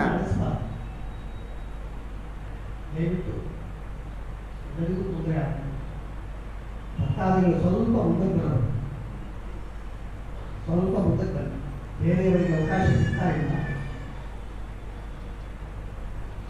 ಸ್ವಲ್ಪ ಮುಂದಕ್ಕೆ ಬನ್ನಿ. ಸ್ವಲ್ಪ ಹೆಣ್ಣು ಮಕ್ಕಳು ಸ್ವಲ್ಪ ಬದಿಗೆ ಸರಿದ್ರೆ ಮಧ್ಯದಲ್ಲಿ ಹೋಗುವುದು ಬರುವುದಕ್ಕೆ ದಾರಿಯನ್ನು ಬಿಡಬೇಕು. ಸ್ವಲ್ಪ ಮುಂದೆ ಬನ್ನಿ, ಸ್ವಲ್ಪ ಮುಂದೆ ಬನ್ನಿ.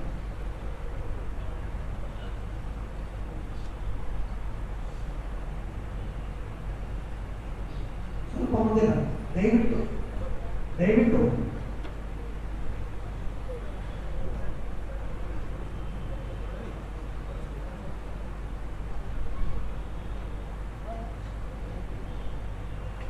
ಪಾಂಡವರನ್ನು ವಿಷ ತಿನ್ನಿಸಿ ಸಾಯಿಸಬೇಕು ಅಂತ ಪ್ರಯತ್ನ ಮಾಡಿದ ದುರ್ಯೋಧನ. ಏನೂ ಆಗಲಿಲ್ಲ. ಎಲ್ಲವನ್ನೂ ಭೀಮಸೇನ ದೇವರು ತಾವೊಬ್ಬರೇ ತಿನ್ನುವಂತೆ ನೀನು ಅವರಿಗೆ ಬುದ್ಧಿಯನ್ನು ಪ್ರಚೋದನೆ ಮಾಡಿದಿ. ಧಿಯೋ ಯೋನ ಪ್ರಚೋದಯ ಗಾಯತ್ರಿ ಭಾಷ್ಯರೂಪೋಸವು. ಯಾರಿಗೂ ಕೊಡದೆ ತಾವೇ ತಿನ್ನಬೇಕು ಅಂತ ಅವರಿಗೆ ಪ್ರಚೋದನೆ ಆಯಿತು. ಎಲ್ಲವನ್ನೂ ಸ್ವೀಕಾರ ಮಾಡಿದರು, ಏನೂ ಆಗಲಿಲ್ಲ, ಜೀರ್ಣ ಮಾಡಿಕೊಂಡ್ರು. ಅಂತಹ ಶಕ್ತಿಯನ್ನು ಭೀಮಸೇನ ದೇವರಿಗೆ ಕೊಟ್ಟವನು ನೀನು. ಅರಗಿನ ಮನೆಯಲ್ಲಿ ಸುಡಬೇಕು ಅಂದರೆ ಸುರಕ್ಷಿತವಾಗಿ ಬಂದರು. ನಾನು ಹಾಗೂ 5 ಜನ ಮಕ್ಕಳು ಸುರಕ್ಷಿತವಾಗಿ ನಾವು ಹೊರಗೆ ಬಂದಿದ್ದೇವೆ. ಪುರೋಚನ, ಅವನ ಅಕ್ಕ, ಅವರ ಮಕ್ಕಳು ಅವರೆಲ್ಲ ಸೇರಿ ಸತ್ತೋದು. ಒಂದೇ ಎರಡೇ ವಿಷಾನ್ ಮಹಾಗ್ನೇ ಪುರುಷಾದ ದಂಶನ ಅಸತ್ಸಭಾಯ ವನವಾಸ ಕೃಚ್ಛ್ರತಃ. ಸರ್ಪಗಳಿಂದ ಕಚ್ಚಿಸಬೇಕು ಅಂತ ನೋಡಿದರು, ಸಭೆಯಲ್ಲಿ ಅವಮಾನ ಮಾಡಬೇಕು ಅಂತ ನೋಡಿದರು. ಸೊಸೆಯನ್ನು, ದ್ರೌಪದಿಯನ್ನು ಏನೂ ಮಾನಭಂಗವಾಗದೇ ಇದ್ದಂತೆ ಅಂತಹ ತುಂಬಿದ ಸಭೆಯಲ್ಲಿ ಮರ್ಯಾದೆಯಿಂದ ಮೆರೆಯುವಂತೆ ಮಾಡಿದೆ. ಎಲ್ಲರೂ ಕೊನೆಯವರೆಗೆ ನೆನೆಯುವಂತೆ ಮಾಡಿದ್ದ. ವಸ್ತ್ರಗಳ ರಾಶಿಯನ್ನೇ ಹುಟ್ಟಿಸಿ. ಏನದು ಅದ್ಭುತವಾದ ಶಕ್ತಿ, ಏನು ಸಾಮರ್ಥ್ಯ, ಏನು ಕಾರುಣ್ಯ, ಏನು ನಿನ್ನದು. ಯಾರು ನೇಕಾರರಿಲ್ಲ, ಹತ್ತಿ ಇಲ್ಲ, ಏನಿಲ್ಲ, ಎಲ್ಲ ತತ್ಕಾಲದಲ್ಲಿ ಅಲ್ಲಿಂದಲ್ಲೇ ಎಲ್ಲ ಪದಾರ್ಥಗಳನ್ನು ಸೃಷ್ಟಿ ಮಾಡಿ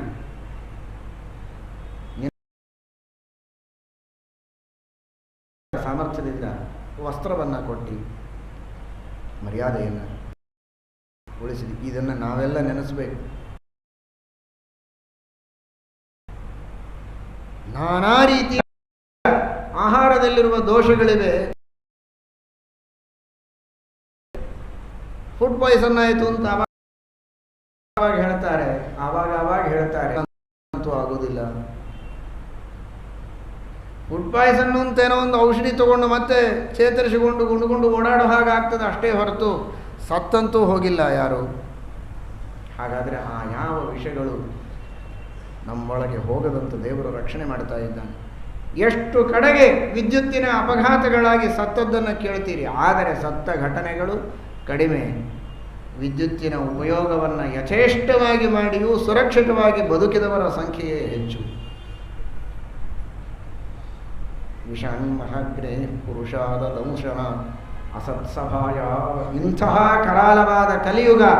ದುರ್ಯೋಧನನ ಸಭೆ ಮಾತ್ರ ದುರ್ಯೋಧನನ ಸಭೆಯಾಗಿತ್ತು ದ್ವಾಪರ ಯುಗದಲ್ಲಿ. ಯುಗ ದ್ವಾಪರನ ಯುಗ, ಸಭೆ ದುರ್ಯೋಧನನ ಸಭೆ.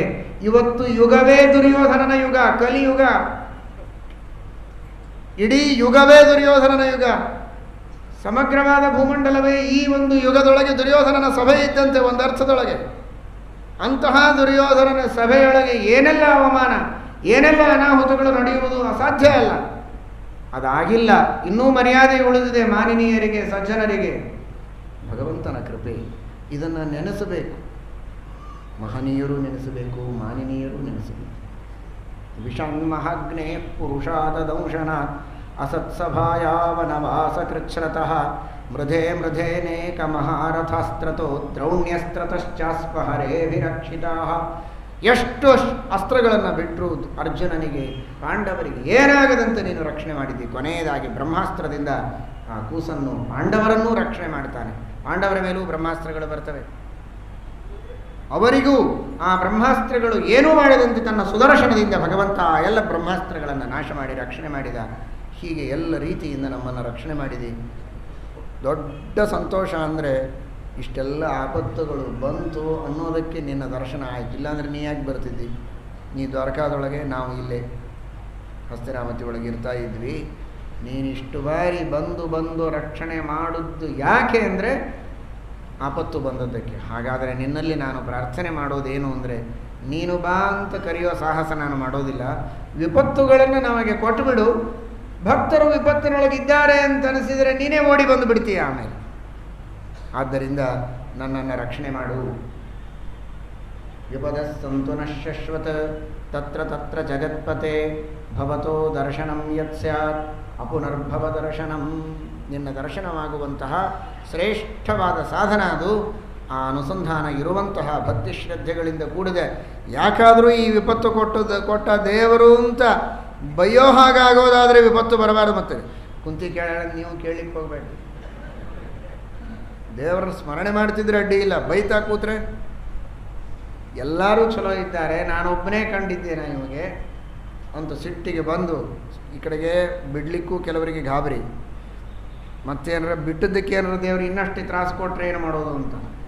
ಈಗ ತ್ರಾಸು ಕೊಟ್ಟಿದ್ದಾನೆ ಎನ್ನುವುದಕ್ಕೆ ಸ್ವಲ್ಪ ಸಿಟ್ಟು ಬರುತ್ತದೆ, ಬಿಟ್ಟಿರಲಿಕ್ಕೂ ಆಗೋದಿಲ್ಲ, ಅಷ್ಟು ಕೆಟ್ಟೂ ಅಲ್ಲ ಅನ್ನೋದಕ್ಕೆ ಏನು ಮಾಡ್ತಾನೆ, ಸಿಟ್ಟಿನಿಂದ ಏನು ಇಂಥ ಪರಿ ಕಷ್ಟ ಕೊಡಬೇಕಣ್ಣ, ಇಷ್ಟು ಭಕ್ತಿಯಿಂದ ಪೂಜೆ ಮಾಡಿ ನೀರು ಉಗ್ಗೋದು ಅಭಿಷೇಕ ಅಂದರೆ ಅಂತ ಮಂಗಳಾರತಿ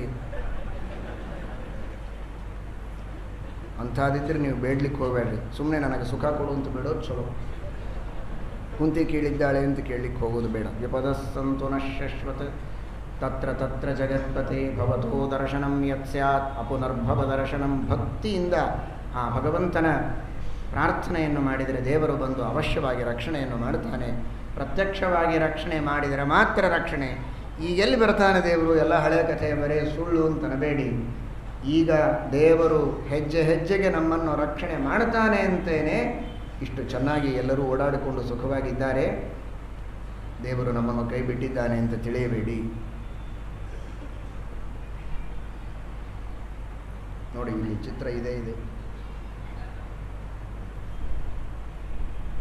ಗೋಪ್ಯಾದದೆ ತ್ವಯಿ ಕೃತಾಗಸಿ ಧಾಮ ತಾವತ್.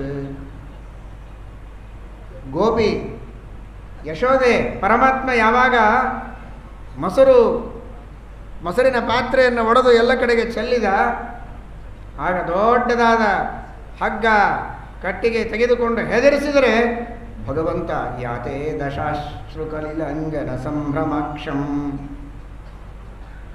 ವಕ್ತ್ರಂ ವಿನಮ್ಯ ಭಯಭಾವನಯಾ ಸ್ಥಿತಸ್ಯ ಸಾಮಾಂ ಬಿಭೇತಿ ವಿಮೋಹಯತಿ ಭೀರಪಿಯಂ ಬಿಭೇತಿ. ಸ್ವತಃ ಭಯಕ್ಕೆ ಅಭಿಮಾನಿ ದೇವತೆಯಾದ ದುರ್ಗೆ ಗದ ಗದ ಗದ ಗದ ನಡುಗಿ ಬಿಡ್ತಾಳೆ ಭಗವಂತನ ಎದುರಿಗೆ. ಅವಳಿಗೆ ಭಯ ಇಲ್ಲ, ಆದರೆ ಅಂಥವಳಿಗೂ ನಡಗಿಸುವ ಸಾಮರ್ಥ್ಯ ಭಗವಂತನಿಗಿದೆ.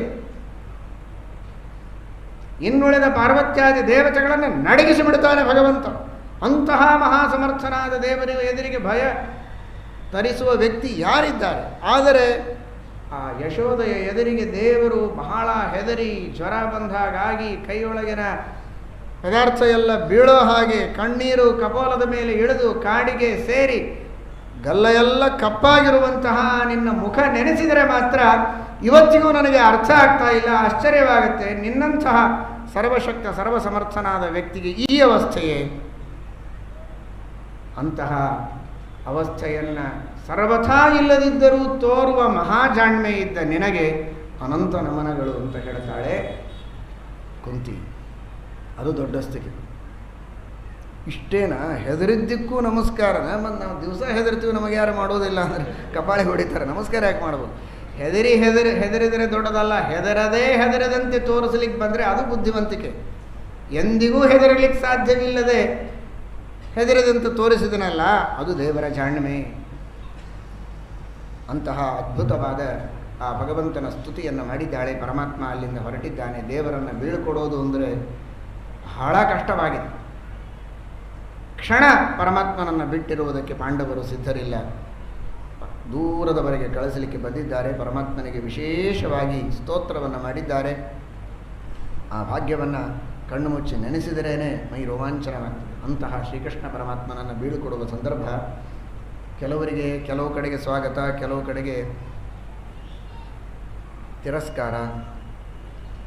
ಎಲ್ಲೋ ಹೋಗಿರ್ತಾರೆ, ಹೋದಾಗ ತವರ ಮನೆಗೆ ಹೋಗಿದ್ದಾರೆ ಅಂತ ಇಟ್ಕೊಳ್ಳಿ, ಅಲ್ಲಿ ಕಳಿಸುವಾಗ ಒಳ್ಳೆ ಪ್ರೀತಿಯಿಂದ ದೂರದವರೆಗೆ ಕಳಿಸಿ ಪ್ರೀತಿಯಿಂದ ಗೌರವದಿಂದ ಕಳಿಸ್ತಾರೆ, ಆತ್ಮೀಯತೆಯಿಂದ ಬಿಟ್ಟು ಕೊಡ್ತಾರೆ, ಆನಂದ ಅನ್ನಿಸ್ತದೆ.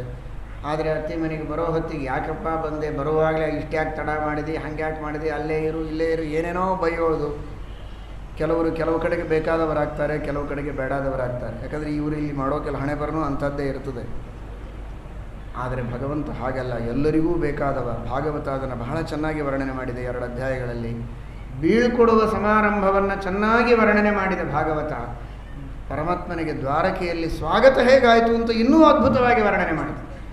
ಅತ್ಯದ್ಭುತವಾಗಿ ಅಲ್ಲಿರುವಂತಹ ಗೋಪಿಕಾ ಸ್ತ್ರೀಯರು ಕೃಷ್ಣ ಪರಮಾತ್ಮ ಬರ್ತಾ ಇರೋದನ್ನು ನೋಡಿ ಸ್ತೋತ್ರ ಮಾಡ್ತಾರೆ. ಏನು ಆ ಭಾಗ್ಯ ಮಾಡಿದ್ದಾರೆ. 16,108 ಜನ ಇಂತಹ ಶ್ರೀಕೃಷ್ಣ ಪರಮಾತ್ಮನನ್ನು ಕ್ಷಣ ಬಿಡದೆ ನೋಡ್ತಾರಲ್ಲ, ಜೊತೆಗಿರ್ತಾರಲ್ಲ, ಅವರ ಭಾಗ್ಯ ಏನು. ನಾವೇನೋ ದಾರಿಯಲ್ಲಿ ಬರುವಾಗ ಅಟ್ಟದ ಮೇಲೆ ನಿಂತು ನೋಡಿದರೆ ನಮ್ಮ ಕಣ್ಣುಗಳು ಧನ್ಯ ಅಂತ ಭಾವಿಸ್ತೇವೆ.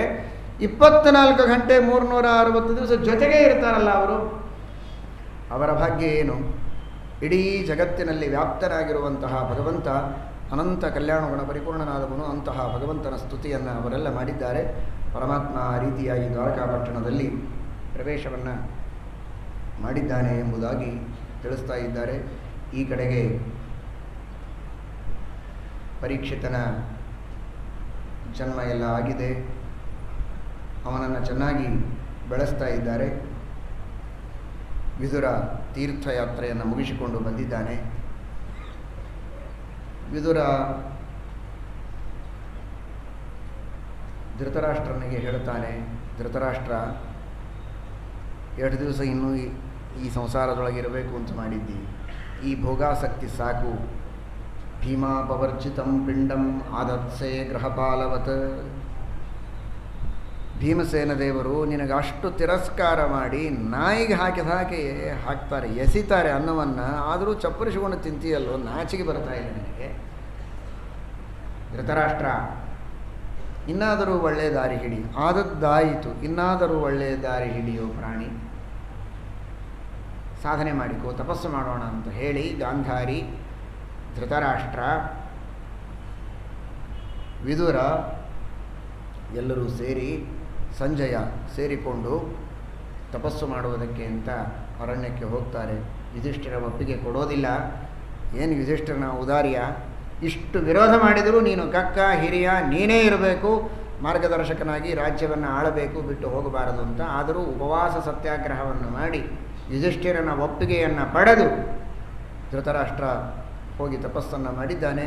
ಯೋಗ್ಯವಾದ ಸದ್ಗತಿ ನಿತ್ಯವೂ ಯುಧಿಷ್ಠಿರನಿಗೆ ಎಷ್ಟು ಭಕ್ತಿ ಅಂದರೆ ನಿತ್ಯ ಹೋಗಿ ಧೃತರಾಷ್ಟ್ರ ಗಾಂಧಾರಿ ಇಲ್ಲದೇ ಇದ್ದರೂ ಕೂಡ ಅವರಿರುವ ಕೋಣೆಗೆ ಹೋಗಿ ಅವರು ಕೂಡೋ ಆಸನದ ಮೇಲೆ ತಲೆ ಇಟ್ಟು ನಮಸ್ಕಾರ ಮಾಡಿ ಬರ್ತಿದ್ದಂತೆ. ನಮಸ್ಕಾರ ಮಾಡಿದರೆ ಅವನಿಗೆ ದರ್ಶನ ಆಗ್ತಿತ್ತು ಅವನ ಸಾಮರ್ಥ್ಯದಿಂದ, ಅವರು ಎಲ್ಲಿದ್ದಲ್ಲಿ. ಆ ರೀತಿ ನಿತ್ಯ ಭಕ್ತಿಯಿಂದ ನಮಸ್ಕಾರ ಮಾಡೋದು. ಡಾಂಭಿಕವಾಗಿ ಮಾಡುವಂತಹ ವ್ಯಕ್ತಿಗಳಿಗೆ ಇದೆಲ್ಲ ಬರೋದಿಲ್ಲ. ಎದುರಿಗಿದ್ದಾಗ ಅಷ್ಟೇ ಮಾಡೋರು, ಅದು ಇವರು ಎದುರಿಗಿರಬೇಕು, ಫೋಟೋ ತೆಗೆಯೋರು ಇರಬೇಕು, ಎಲ್ಲರೂ ಇದ್ದರೆ ಅದೆಲ್ಲ ಆಗ್ತದೆ, ಇಲ್ಲದೇ ಇದ್ದರೆ ಏನಿಲ್ಲೇ ಇಲ್ಲ. ಎಷ್ಟು ಪ್ರಾಮಾಣಿಕವಾದ ಭಕ್ತಿಯಿಂದ ನಮಸ್ಕಾರ ಮಾಡುತ್ತಿದ್ದ. ಒಂದು ದಿವಸ ನೋಡ್ತಾನೆ, ಅವನಿಗೆ ದರ್ಶನವಾಗಲೇ ಇಲ್ಲ. ಆಶ್ಚರ್ಯ ಆಯಿತು, ಈ ದಿವಸ ನನಗೆ ಅವರ ದರ್ಶನ ಆಗಬೇಕು, ಇವತ್ತ್ಯಾಕೆ ಆಗಲಿಲ್ಲ? ನಾರದರು ಹೇಳಿದರು, ಇನ್ನು 5 ದಿವಸಕ್ಕೆ ನಿಮ್ಮ ಧೃತರಾಷ್ಟ್ರ, ಗಾಂಧಾರಿ, ಕುಂತಿ ಇವರೆಲ್ಲ ದೇಹತ್ಯಾಗವನ್ನು ಮಾಡುವವರಿದ್ದಾರೆ ಅಂತ. ವಿದುರ ಮೊದಲಿಗೇನೆ ಯುಧಿಷ್ಠಿರನ ಜೊತೆಗೆ ಐಕ್ಯವನ್ನು ಹೊಂದಿದ್ದಾನೆ. ಭೇಟಿಗೆ ಹೋದಾಗ 5 ದಿವಸ ಆದ ಮೇಲೆ ಅಂತ ಅರ್ಥ ಅಲ್ಲ, 5 ದಿವಸ ಮೊದಲೇನೆ ಅವರು ದೇಹತ್ಯಾಗವನ್ನು ಮಾಡಿದ್ದಾರೆ, ಹೀಗಾಗಿ ನಿನಗೆ ದರ್ಶನವಾಗಿಲ್ಲ ಅಂತನ್ನುವುದನ್ನು ತಿಳಿಸಿಕೊಡ್ತಾರೆ. ಅಲ್ಲಿಂದ ಅರ್ಜುನ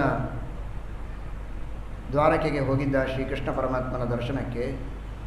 ಇನ್ನೂ ಬಂದಿಲ್ಲ, ದಾರಿ ಕಾಯ್ತಾ ಇದ್ದಾನೆ ಯುಧಿಷ್ಠಿರ. ಯಾಕೆ ಅರ್ಜುನ ಬಂದಿಲ್ಲ? ನಾನಾ ವಿಧವಾದ ಅಪಶಕುನಗಳೆಲ್ಲ ಆಗ್ತಾ ಇದೆ. ಅಪಶಕುನಗಳಾಯಿತು ಅಂತಾದರೆ ಏನೋ ಒಂದು ದೊಡ್ಡದಾದ ಅನರ್ಥವಾಗಿದೆ ಅಂತ ಗೊತ್ತಾಯಿತು. ಮಹಾಜ್ಞಾನಿ ಅವನು ಯುಧಿಷ್ಠಿರ. ಯಾವ ಯಾವ ಶಕುನಗಳಿಗೆ ಏನೇನೋ ಅರ್ಥ ಚೆನ್ನಾಗಿ ತಿಳಿದುಕೊಂಡವ. ಈ ಎಲ್ಲ ಅಪಶಕುನಗಳು, ಉಲ್ಕಾಪಾತಗಳು ಎಲ್ಲ ಆಗ್ತಾ ಇದೆ. ಹಾಗಾದರೆ ಏನೋ ಒಂದು ಅನಾಹುತ ಆಗಿದೆ. ಆ ಕಳವಳದೊಳಗೆ ಒಂದೊಂದು ಕ್ಷಣವೂ ಎಷ್ಟೋ ದಿನಗಳು ಕಳೆದಂತೆ ಅವನಿಗೆ ಅನ್ನಿಸ್ತಾ ಇದೆ. ಆಗ ಅರ್ಜುನ ಕೊನೆಗೆ ಬಂದಾಗ ಅರ್ಜುನನಿಗೆ ಕೇಳ್ತಾನೆ, ಯಾಕೆ ಈ ಕಡೆಗೆ ನೋಡಿದರೆ ಅಪಶಕುನ, ಆ ಎಲ್ಲ ಅಪಶಕುನಗಳಿಂದ ಆದ ಭಯವನ್ನು ಮರೆತು ಬಿಡೋಣ ಅಂದರೆ ಅರ್ಜುನನ ಮುಖ ಬಹಳ ಸೋತು ಹೋಗಿದೆ, ಜೋತು ಬಿದ್ದಿದೆ. ಗೆಲುವಿನ ಆ ಉತ್ಸಾಹ, ಚೈತನ್ಯ ಇಲ್ಲ. ಏನಾಯಿತು ಅರ್ಜುನ?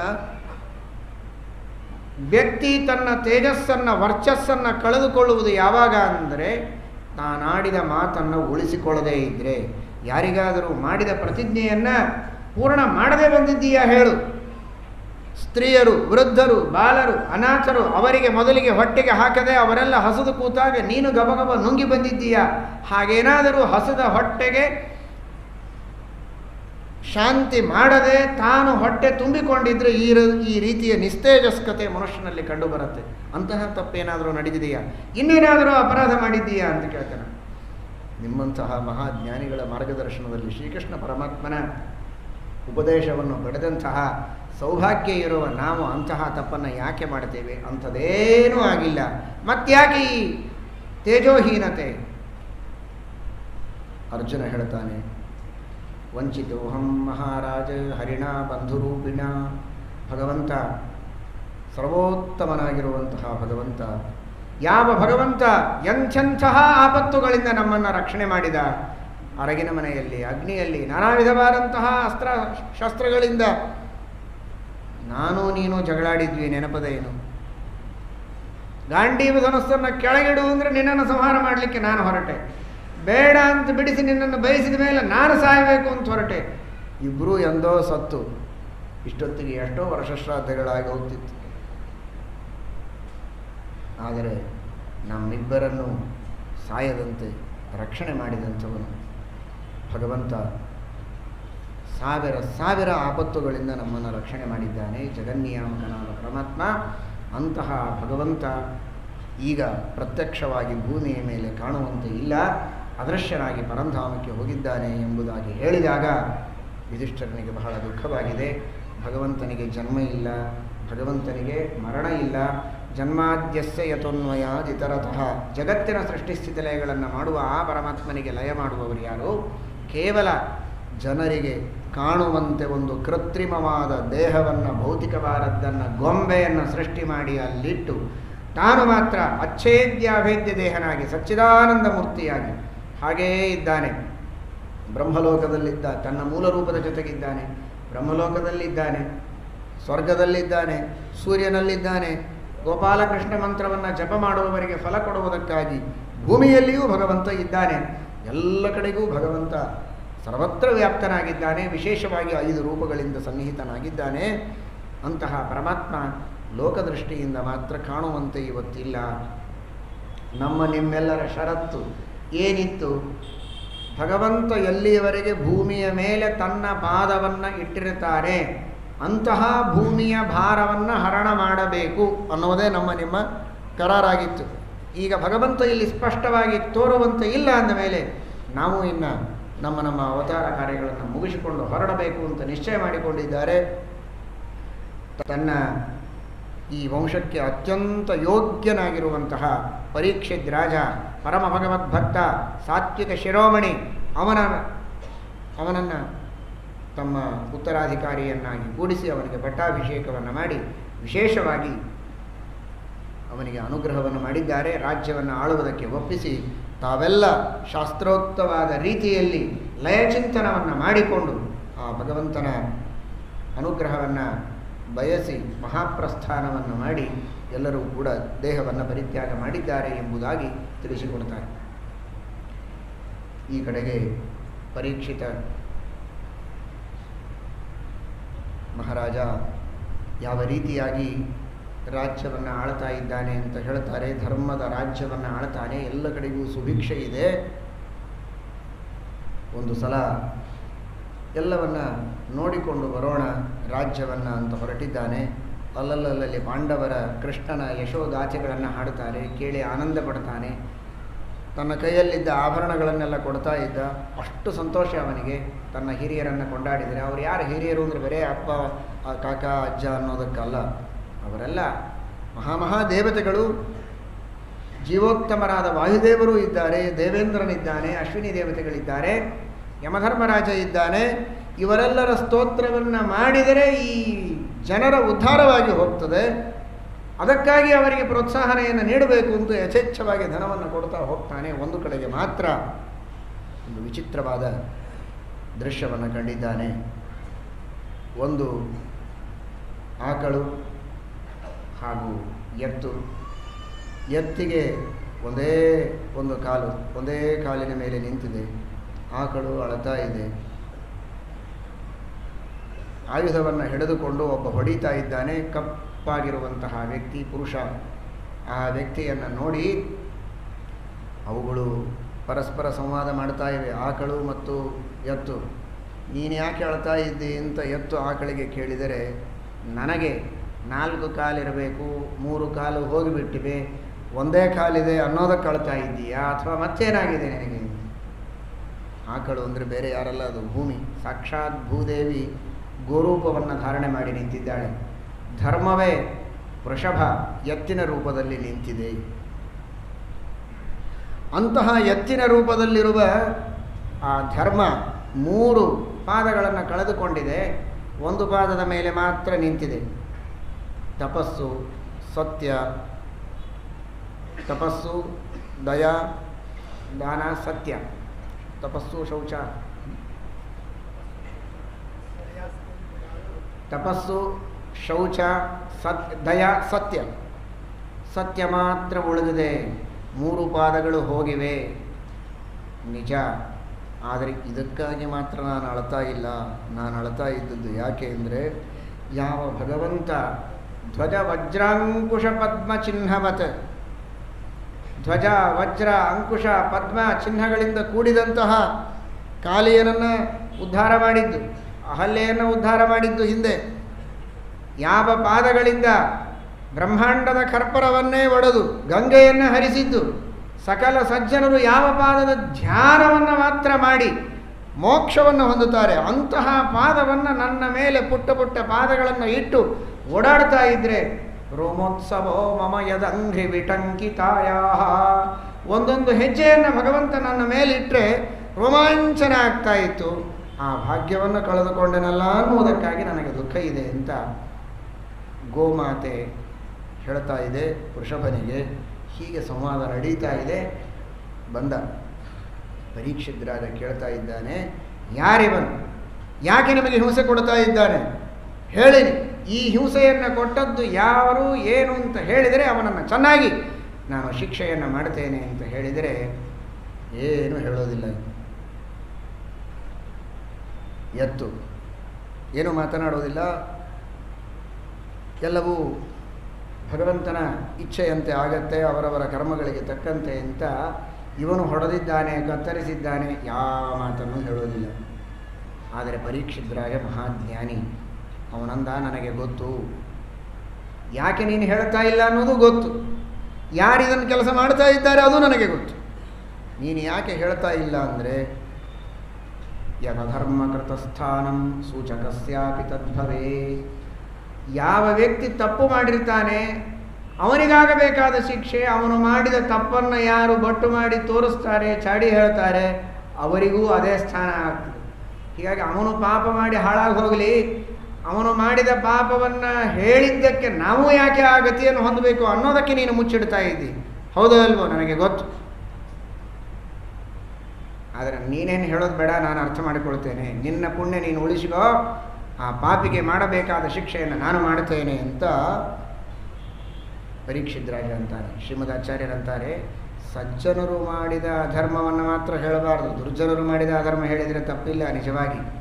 ಆದರೆ ಈ ಒಂದು ನ್ಯಾಯವನ್ನು ಇಲ್ಲಿ ತಿಳಿಸಿಕೊಟ್ಟಿದ್ದಾರಷ್ಟೇ. ಪ್ರಕೃತದಲ್ಲಿ ಇವನು ಕಲಿ ಮಹಾದುಷ್ಟ, ಇವನ ಪಾಪ ಹೇಳಿದರೆ ತಪ್ಪೇನಿರಲಿಲ್ಲ. ಯದ್ಯಧರ್ಮ ಕೃತ ಸದ್ಭಿ ಸನವಾಚ್ಯ ಕಥಂಚನ. ಸಜ್ಜನರು ಅಧರ್ಮ ಮಾಡಿರ್ತಾರೆ, ಏನೋ ಸಣ್ಣ ಪುಟ್ಟ ನಿತ್ಯ ಪಾಪ ತ್ರಿಕಾಲ ಸಂಧ್ಯಾವಂದನೆ ಮಾಡ್ತಿರ್ತಾರೆ. ಒಂದು ದಿವಸ ಏನೋ ಆಗಿರ್ತದೆ, ಗಡಿಬಿಡಿ ಒಳಗೆ ಮರೆತಿರ್ತಾರೆ. ದೊಡ್ಡದಾಗಿ ಗೊತ್ತದ ಇಲ್ಲ, ಅದೇ ನಿಮ್ಮ ಮನೆ ಭಾಗ್ಯಕ್ಕೆ ರಾಮಾಚಾರು ನಿನ್ನೆ ಸಂಧ್ಯಾವಂದನೆ ಮಾಡಲಿಲ್ಲ, ನಿಮಗೆ ಕೇಳಿಸ್ಲಿಲ್ಲ, ರಾಮಾಚಾರು ಸಂಧ್ಯಾವಂದನೆ ಮಾಡಲಿಲ್ಲ, ನಿಂದೇನು ಹೋಗುತ್ತದೆ ಗಂಟು. ನಿತ್ಯ ಸಂಧ್ಯಾವಂದನ ಮಾಡ್ತಾ ಇದ್ದಾರೆ, ಅವರು ಉದ್ಧಾರ ಹೋಯ್ತು ಅವ್ರದ್ದು.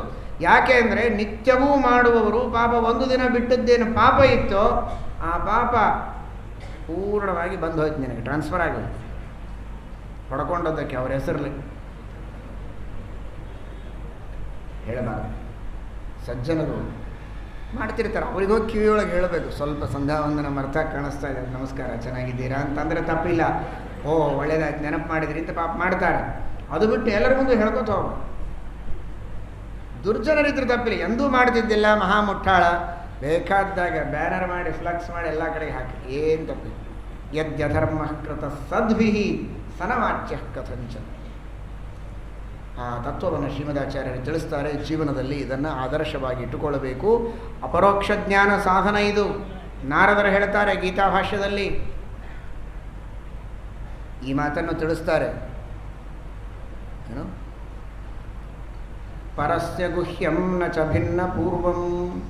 ನಾರದರು ಹೇಳ್ತಾರೆ, ನಾನು ಎಂದಿಗೂ ಇನ್ನೊಬ್ಬರು ನಾರದರು ಹೇಳ್ತಾರೆ ನೋಡಿ, ಎಂಥ ಮಾತು, ಎಂದೂ ಯಾರ ಚಾಡಿನೂ ನಾನು ಹೇಳಿಲ್ಲ, ಆದರೂ ಯಾಕಿನ್ನೂ ಅಪರೋಕ್ಷ ಜ್ಞಾನ ನನಗಾಗಿಲ್ಲ ಅಂತಾರೆ ನಾರದರು. ಅಂದರೆ ಏನರ್ಥ?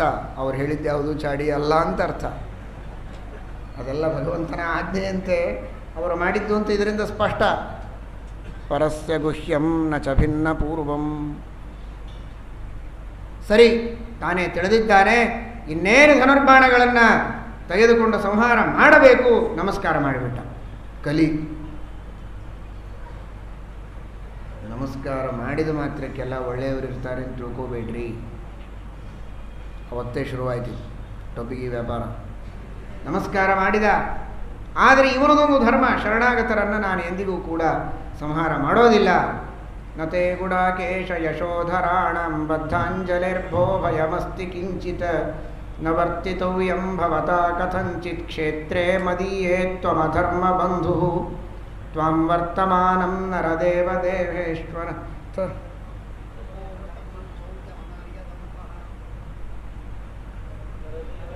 ನರದೇವದೇಹೇಶು ಅನುಪ್ರವೃತ್ತೋಯಮಧರ್ಮಯೂಥ. ನೀನೊಬ್ಬ ಇದ್ದಿ ಅಂದರೆ ಎಲ್ಲ ದುರ್ಗುಣಗಳು ಎಲ್ಲ ಧರ್ಮಗಳು ಬರ್ತದೆ. ನನ್ನ ರಾಜ್ಯದೊಳಗೆ ನೀನಿರಬೇಡ. ನಮಸ್ಕಾರ ಮಾಡಿದ್ದಿ, ಸಂಹಾರ ಮಾಡೋದಿಲ್ಲ, ಆದರೆ ದೇಶದಿಂದ ಆಚೆಗೆ ಹೋಗು, ದೂರ ಹೋಗು, ಇಲ್ಲಿರಬೇಡ ಅಂತ. ಅಷ್ಟು ಕೇಳಿ ಹೋಗಿಬಿಟ್ಟಿದ್ದ ಅಂದರೆ ನಿಮ್ಮ ಭಾಗ್ಯ ಏನು ಭಾಗ್ಯ. ಇಲ್ಲಿ ಯಾರು ಇರ್ತಿದ್ದೇ ಇಲ್ಲ, ಮೋಕ್ಷಕ್ಕೆ ಹೋಗ್ತಿದ್ದ. ಆದರೆ ಅವನು ಹೋಗುವಾಗ ಒಂದು ಕೆಲಸ ಏನು ಮಾಡಿದ ಅಂದರೆ, ನನಗೆ ಕೆಲವು ಸ್ಥಾನಗಳನ್ನು ಇರಲಿಕ್ಕೆ ಕೊಡು ಅಂತ ಕೇಳಿದ. ಎಲ್ಲ ಕಡೆಗೆ ನಾನು ಕಾರವಾರ ಮಾಡೋದಿಲ್ಲ, ಒಂದು ಕೆಲವು ಸ್ಥಾನಗಳು, ದುರ್ಜನರಿಗೆ ಒಂದು ಸ್ವಲ್ಪ ಸ್ಥಾನ ಕೊಟ್ಟರೆ ಎಲ್ಲ ತುಂಬ್ಕೋತಾರೆ. ಆಮೇಲೆ ದ್ಯೂತಂ ಪಾನಂ, ಜೂಜಾಟ ಆಡುವಂತಹ ಸ್ಥಳದಲ್ಲಿ, ಮದ್ಯಪಾನ ಮಾಡುವಂತಹ ಸ್ಥಳದಲ್ಲಿ, ಸ್ತ್ರೀಯ ದುಷ್ಟ ಸ್ತ್ರೀಯರು ದೇಹವನ್ನು ಮಾರಿಕೊಳ್ಳುವಂತಹ ದುಷ್ಟ ಸ್ತ್ರೀಯರಿರುವಂತಹ ಸ್ಥಳದಲ್ಲಿ, ಸೂನ ಹಿಂಸೆ ನಡೆಯುವಂತಹ ಸ್ಥಳದಲ್ಲಿ ನೀನಿರಬಹುದು ಅಂತ 4 ಸ್ಥಾನಗಳನ್ನು ಕೊಟ್ಟ. ಯಾಕಂದರೆ ಇವನು ಮಹಾದುಷ್ಟ. ಈ ದುಷ್ಟನ ಬಾಧೆ ಸಜ್ಜನರಿಗಾಗಬಾರದು. ಮತ್ತು ಇಂಥ 4 ಕೆಲಸ ಮಾಡೋರು ಅಂದರೆ ಅವರು ದುಷ್ಟರೇ ಇರ್ತಾರೆ. ದುಷ್ಟರು ಒಂದು ಕಡೆಗೆ ಸೇರಿಕೊಂಡು ಹಾಳಾಗಿ ಹೋಗಲಿ, ಸಜ್ಜನರಿಗಂತೂ ಏನು ತೊಂದರೆ ಇಲ್ಲ ಅನ್ನೋದಕ್ಕೆ ಈ 4 ಸ್ಥಾನಗಳನ್ನು ಕೊಟ್ಟ. ಆದರೆ ಅವನೊಂದು ಇನ್ನೊಂದು ಕೊಡು ಅಂದ. ಯಾಕಂದರೆ ಅವನು ಆಲೋಚನೆ ಮಾಡಿದ, ಈ 4 ತಪ್ಪುಗಳನ್ನು ಮಾಡುವವರು ಅಂದರೆ ಅವರು ಬ್ಲ್ಯಾಕ್ ಲಿಸ್ಟ್ ಒಳಗೆ ಇದ್ದವರೇ ಇರ್ತಾರೆ. ವೈಟ್ ಒಳಗೆ ಇದ್ದವರನ್ನು ಬ್ಲ್ಯಾಕ್ ಒಳಗೆ ತರಬೇಕಲ್ಲ ನಾನೀಗ. ಅದಕ್ಕೆ ಇದೇನು ಭಾಳ ಉಪಯೋಗ ಬೀಳೋದಿಲ್ಲ. ಹಾಗಾದರೆ ಏನು ಮಾಡಬೇಕು? ಜಾತ ರೂಪವದಾತ್ ಪ್ರಭು, ಬಂಗಾರವನ್ನು ಕೊಟ್ಟಿದ್ದಾನೆ. ಆಗ ಬಂತು ನೋಡಿ. ಬಂಗಾರ ಅಂದರೆ ಅನ್ಯಾಯದಿಂದ ಸಂಪಾದನೆ ಮಾಡಿದಂಥದ್ದು, ಭಗವಂತನ ಸೇವೆಗೆ ಉಪಯೋಗಿಸದೇ ಇರತಕ್ಕಂತಹ, ಸ್ವಾರ್ಥಕ್ಕಾಗಿ ಉಪಯೋಗಿಸುವ ಅಧರ್ಮಾರ್ಜಿತವಾಗಿರುವಂತಹ ಏನು ಬಂಗಾರ ಇದೆ, ಅಂತಹ ಬಂಗಾರದಲ್ಲಿಯೂ ಕಲಿ ಸ್ಥಾನವನ್ನು ಪಡೆದಿದ್ದಾನೆ. ಅದಕ್ಕಾಗಿ ಇವುಗಳನ್ನು ನ ಸೇವೇತ, ಇವುಗಳನ್ನು ಹೆಚ್ಚು ಸೇವನೆ ಮಾಡಬಾರದು, ದೂರದಲ್ಲಿ ತ್ಯಾಗ ಮಾಡಬೇಕು, ವಿಹಿತವಾದದ್ದನ್ನು ಮಾತ್ರ ಸ್ವೀಕಾರ ಮಾಡಬೇಕು ಅಂತ ತಿಳಿಸಿಕೊಟ್ಟಿದ್ದಾರೆ. ವಿಹಿತಾತಿರೇಕೇಣ ನ ಸೇವೇತ ಅಂತ ಶ್ರೀಮದಾಚಾರ್ಯರು ತಿಳಿಸಿಕೊಡ್ತಾರೆ. ಯಾಕೆ ಅಂದರೆ ಕಲಿಪ್ರವೇಶ ಆಗ್ತದೆ. ಇಂಥವರ ಸಹವಾಸವನ್ನು ಮಾಡಬಾರದು. ದ್ಯೂತ ಮದ್ಯಪಾನಾದಿಗಳನ್ನು ಮಾಡುವಂತಹ, ಕಲಿಪ್ರವೇಶ ಇರುವಂತಹ ಜನರ ಸಹವಾಸವನ್ನು ಮಾಡಬಾರದು. ಅನೇಕ ಜನ ಇವತ್ತು ಇದು ಬಹಳ ದೊಡ್ಡ ತಪ್ಪು ಅಂತೂ ಗೊತ್ತಿಲ್ಲದೇ ಇದ್ದವರಿದ್ದಾರೆ. ಹಾಗೆ ಮನೆಗೆ ತಂದು ಕುಡಿಯೋದು ಗಿಡಿಯೋದೆಲ್ಲ ಮಾಡೋದಿಲ್ಲ. ಪಾರ್ಟಿಗೆ ಕರೆದಾಗ ಮತ್ತು ಬಿಡ್ಲಿಕ್ಕೆ ಬರಾಗೋದಿಲ್ಲಲ್ಲ, ಅದು ಕುಡಿದಿರ್ತೀವಿ ಅಂತ. ವಿಷ ಕೊಟ್ಟರೆ ಏನು ಮಾಡ್ತೀರಿ? ಪಾರ್ಟಿಗೆ ಕರೆದು ವಿಷ ಕೊಟ್ಟರೆ ಕುಡಿತೀರೇನು? ಅದು ಈ ದೇಹದ ಆರೋಗ್ಯವನ್ನು ವಿಷ ಹಾಳು ಮಾಡಿದರೆ, ಇದು ದೇಹದ ಆರೋಗ್ಯವನ್ನಂತೂ ಹಾಳು ಮಾಡುವುದಲ್ಲದೆ ನನ್ನ ಆತ್ಮೋನ್ನತಿಗೂ ಧಕ್ಕೆಯನ್ನು ತರುವಂತಹ ಮದ್ಯಪಾನ, ಮಾಂಸಭಕ್ಷಣ, ಪರಸ್ತ್ರೀ ಸಂಘ, ಜೂಜಾಟ ಎಂದೆಂದಿಗೂ ಮಾಡತಕ್ಕದ್ದು. ಇದನ್ನು ಶ್ರೀಮದ್ಭಾಗವತ ಸ್ಪಷ್ಟವಾಗಿ ಇಲ್ಲಿ ನಮಗೆ ಆದೇಶವನ್ನು ನೀಡುತ್ತಾ ಇದೆ. ಆ ರೀತಿಯಾಗಿ ಕೊಟ್ಟಿದ್ದಾನೆ. ಆದರೂ ಧರ್ಮದಿಂದ ರಾಜ್ಯವನ್ನು ಆಳ್ತಾ ಇದ್ದಾನೆ. ಒಂದು ದಿನ ಬೇಟೆಗೆ ಅಂತ ಹೊರಟ. ಬೇಸಿಗೆ, ಶ್ರಮವಾಗಿದೆ, ನೀರಡಿಕೆಯಾಗಿದೆ. ನೋಡ್ತಾನೆ, ಎಲ್ಲಿಯೂ ನೀರು ಕಾಣಿಸ್ತಾ ಇಲ್ಲ. ಆಶ್ರಮ ಇದೆ. ಸಾಮಾನ್ಯವಾಗಿ ಆಶ್ರಮ ಅಂದರೆ ಆದರ, ಆತಿಥ್ಯ ಇವುಗಳಿಗೆಲ್ಲ ಹೆಸರುವಾಸಿಯಾದದ್ದು. ಪ್ರವೇಶ ಮಾಡಿದ. ಬೇಡಿದ ನೀರಿಗಾಗಿ ಪ್ರತ್ಯುತ್ತರ ಸಿಕ್ಕಿಲ್ಲ. ಕಣ್ಣು ಮುಚ್ಚಿ ಧ್ಯಾನದಲ್ಲಿ ಕುಳಿತಂತಹ ಮಹಾನುಭಾವರು ಶಮೀಕ ಋಷಿಗಳನ್ನು ನೋಡಿದ.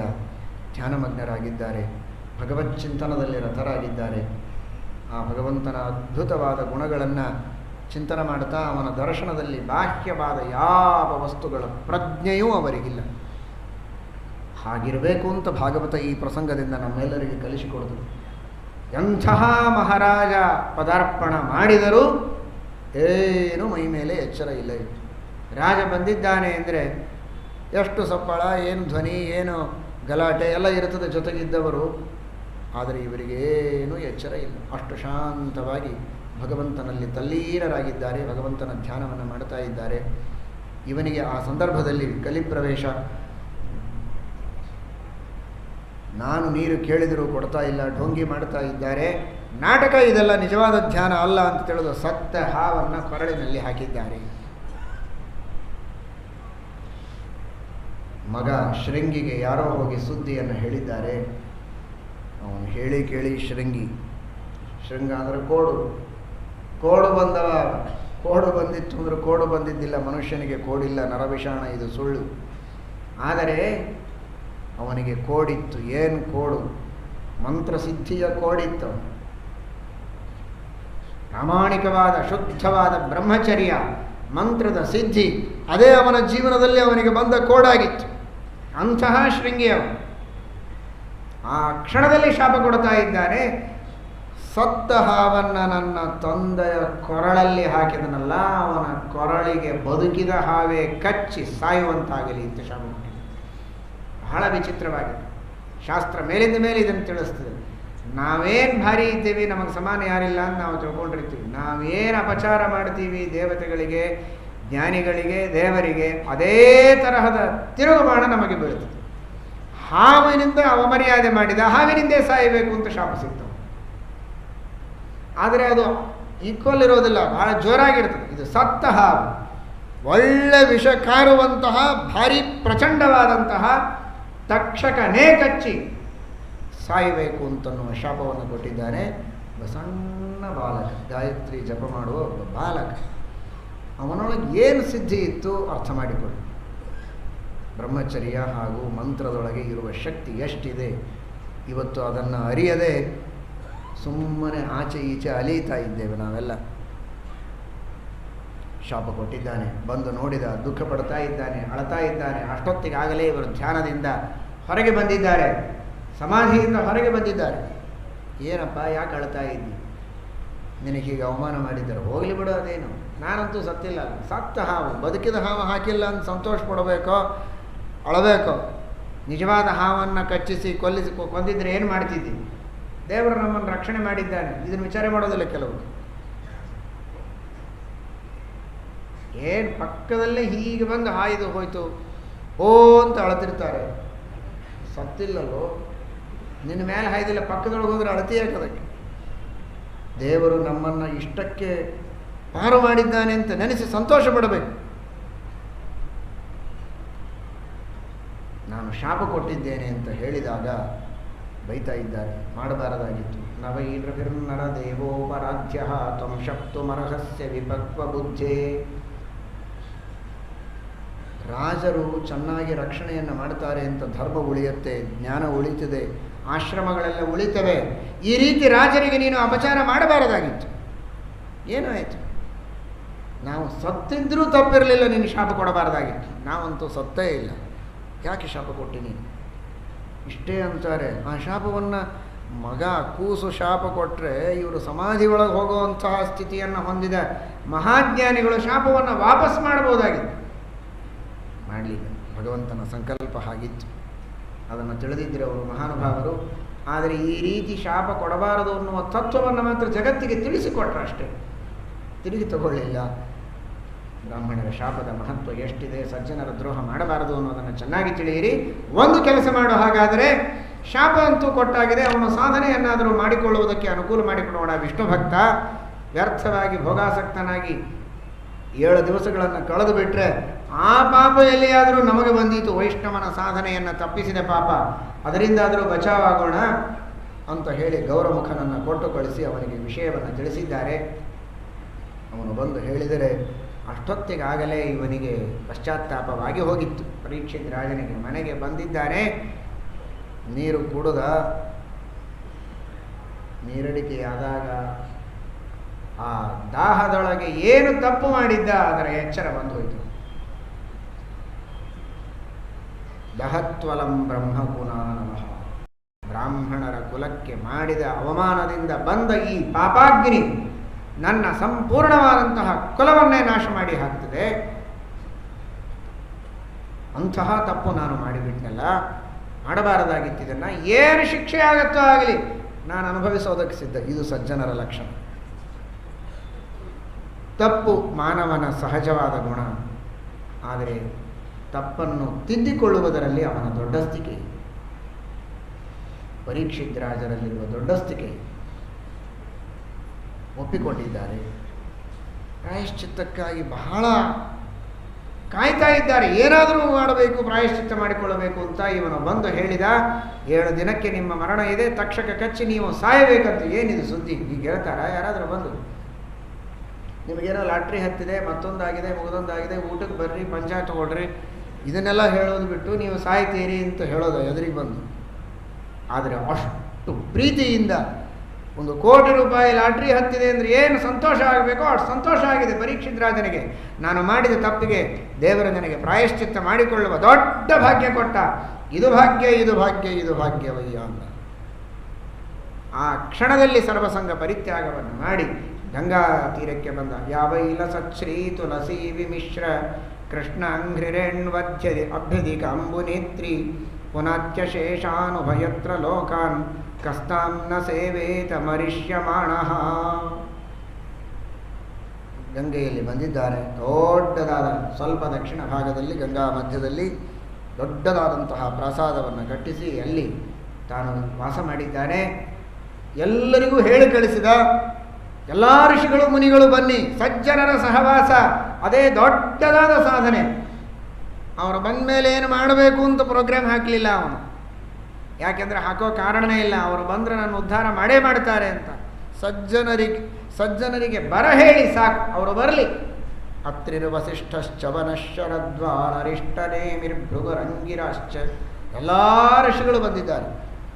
ಮಹಾ ಮಂತ್ರದ್ರಷ್ಟಾರರು, ಸ್ಮೃತಿಕರ್ತೃಗಳು, ಅಪರೋಕ್ಷ ಜ್ಞಾನಿಗಳು, ಮಹಾ ತಪಸ್ವಿಗಳೆಲ್ಲ ಬಂದಿದ್ದಾರೆ. ಅವರೆಲ್ಲರಿಗೆ ಕೇಳ್ತಾನೆ. ಏನು ಬೇರೆ ಜಾಸ್ತಿ ಸ್ವಾಗತ ಭಾಷಣ, ವೇದಘೋಷ, ಅದಾದ ಮೇಲೆ ಸ್ವಲ್ಪ ಸಂಗೀತ ಏನಿಲ್ಲ. ಬಂದ ತಕ್ಷಣ ಸಾಷ್ಟಾಂಗ ನಮಸ್ಕಾರ ಮಾಡಿದ್ದೇ ತಡ. ಸಾಯೋ ಮನುಷ್ಯ ಏನು ಮಾಡಬೇಕು ಹೇಳಿ? ಏನು ಶ್ರವಣ ಮಾಡಬೇಕು? ಯಚ್ಶ್ರೋತವ್ಯಂ ಅಥೋ ಜಪ್ಯಂ. ಏನು ಶ್ರವಣ ಮಾಡಬೇಕು, ಏನು ಜಪ ಮಾಡಬೇಕು, ಯಾವುದು ಮಾಡಬಾರ್ದು? ಬ್ರೂಹಿಯದ್ವಾ ವಿಪರ್ಯ. ಇದನ್ನು ಹೇಳಿ ಅಂತ ಕೇಳಿದಾಗ ಇನ್ನೇನೋ ಅವರೆಲ್ಲ ಉತ್ತರವನ್ನು ಹೇಳಬೇಕು. ಅಷ್ಟರಲ್ಲಿ ಸಾಕ್ಷಾತ್ ಶುಕಾಚಾರ್ಯರು ಪ್ರವೇಶವನ್ನು ಮಾಡ್ತಾ ಇದ್ದಾರೆ. ತತ್ರಾಭವದ್ ಭಗವಾನ್ ವ್ಯಾಸಪುತ್ರಃ ಯದೃಚ್ಛಯಾಗಾಮಟಮಾನೋನಪೇಕ್ಷಃ ಅಲಕ್ಷ್ಯಲಿಂಗೋ ನಿಜಲಾಭತುಷ್ಟಃ. ಏನೂ ಅವರಿಗೆ ಅಪೇಕ್ಷೆ ಇಲ್ಲ. ಕೇವಲ ಭಗವಂತನ ಸ್ಮರಣೆಯಲ್ಲಿ ತಲ್ಲೀನರಾಗಿರುವಂಥವರು, ಮಹಾಜ್ಞಾನಿಗಳು, ಪರಮ ಭಗವದ್ಭಕ್ತರು, ಸಕಲ ಜಗತ್ತಿನಲ್ಲಿ ವ್ಯಾಪ್ತನಾದ ಭಗವಂತನ ಚಿಂತನವನ್ನು ಮಾಡತಕ್ಕಂತಹ, ದೇಹಾಭಿಮಾನವನ್ನು ಪರಿತ್ಯಾಗ ಮಾಡಿದ ಪರಮಸುಂದರ ಮೂರ್ತಿಗಳು.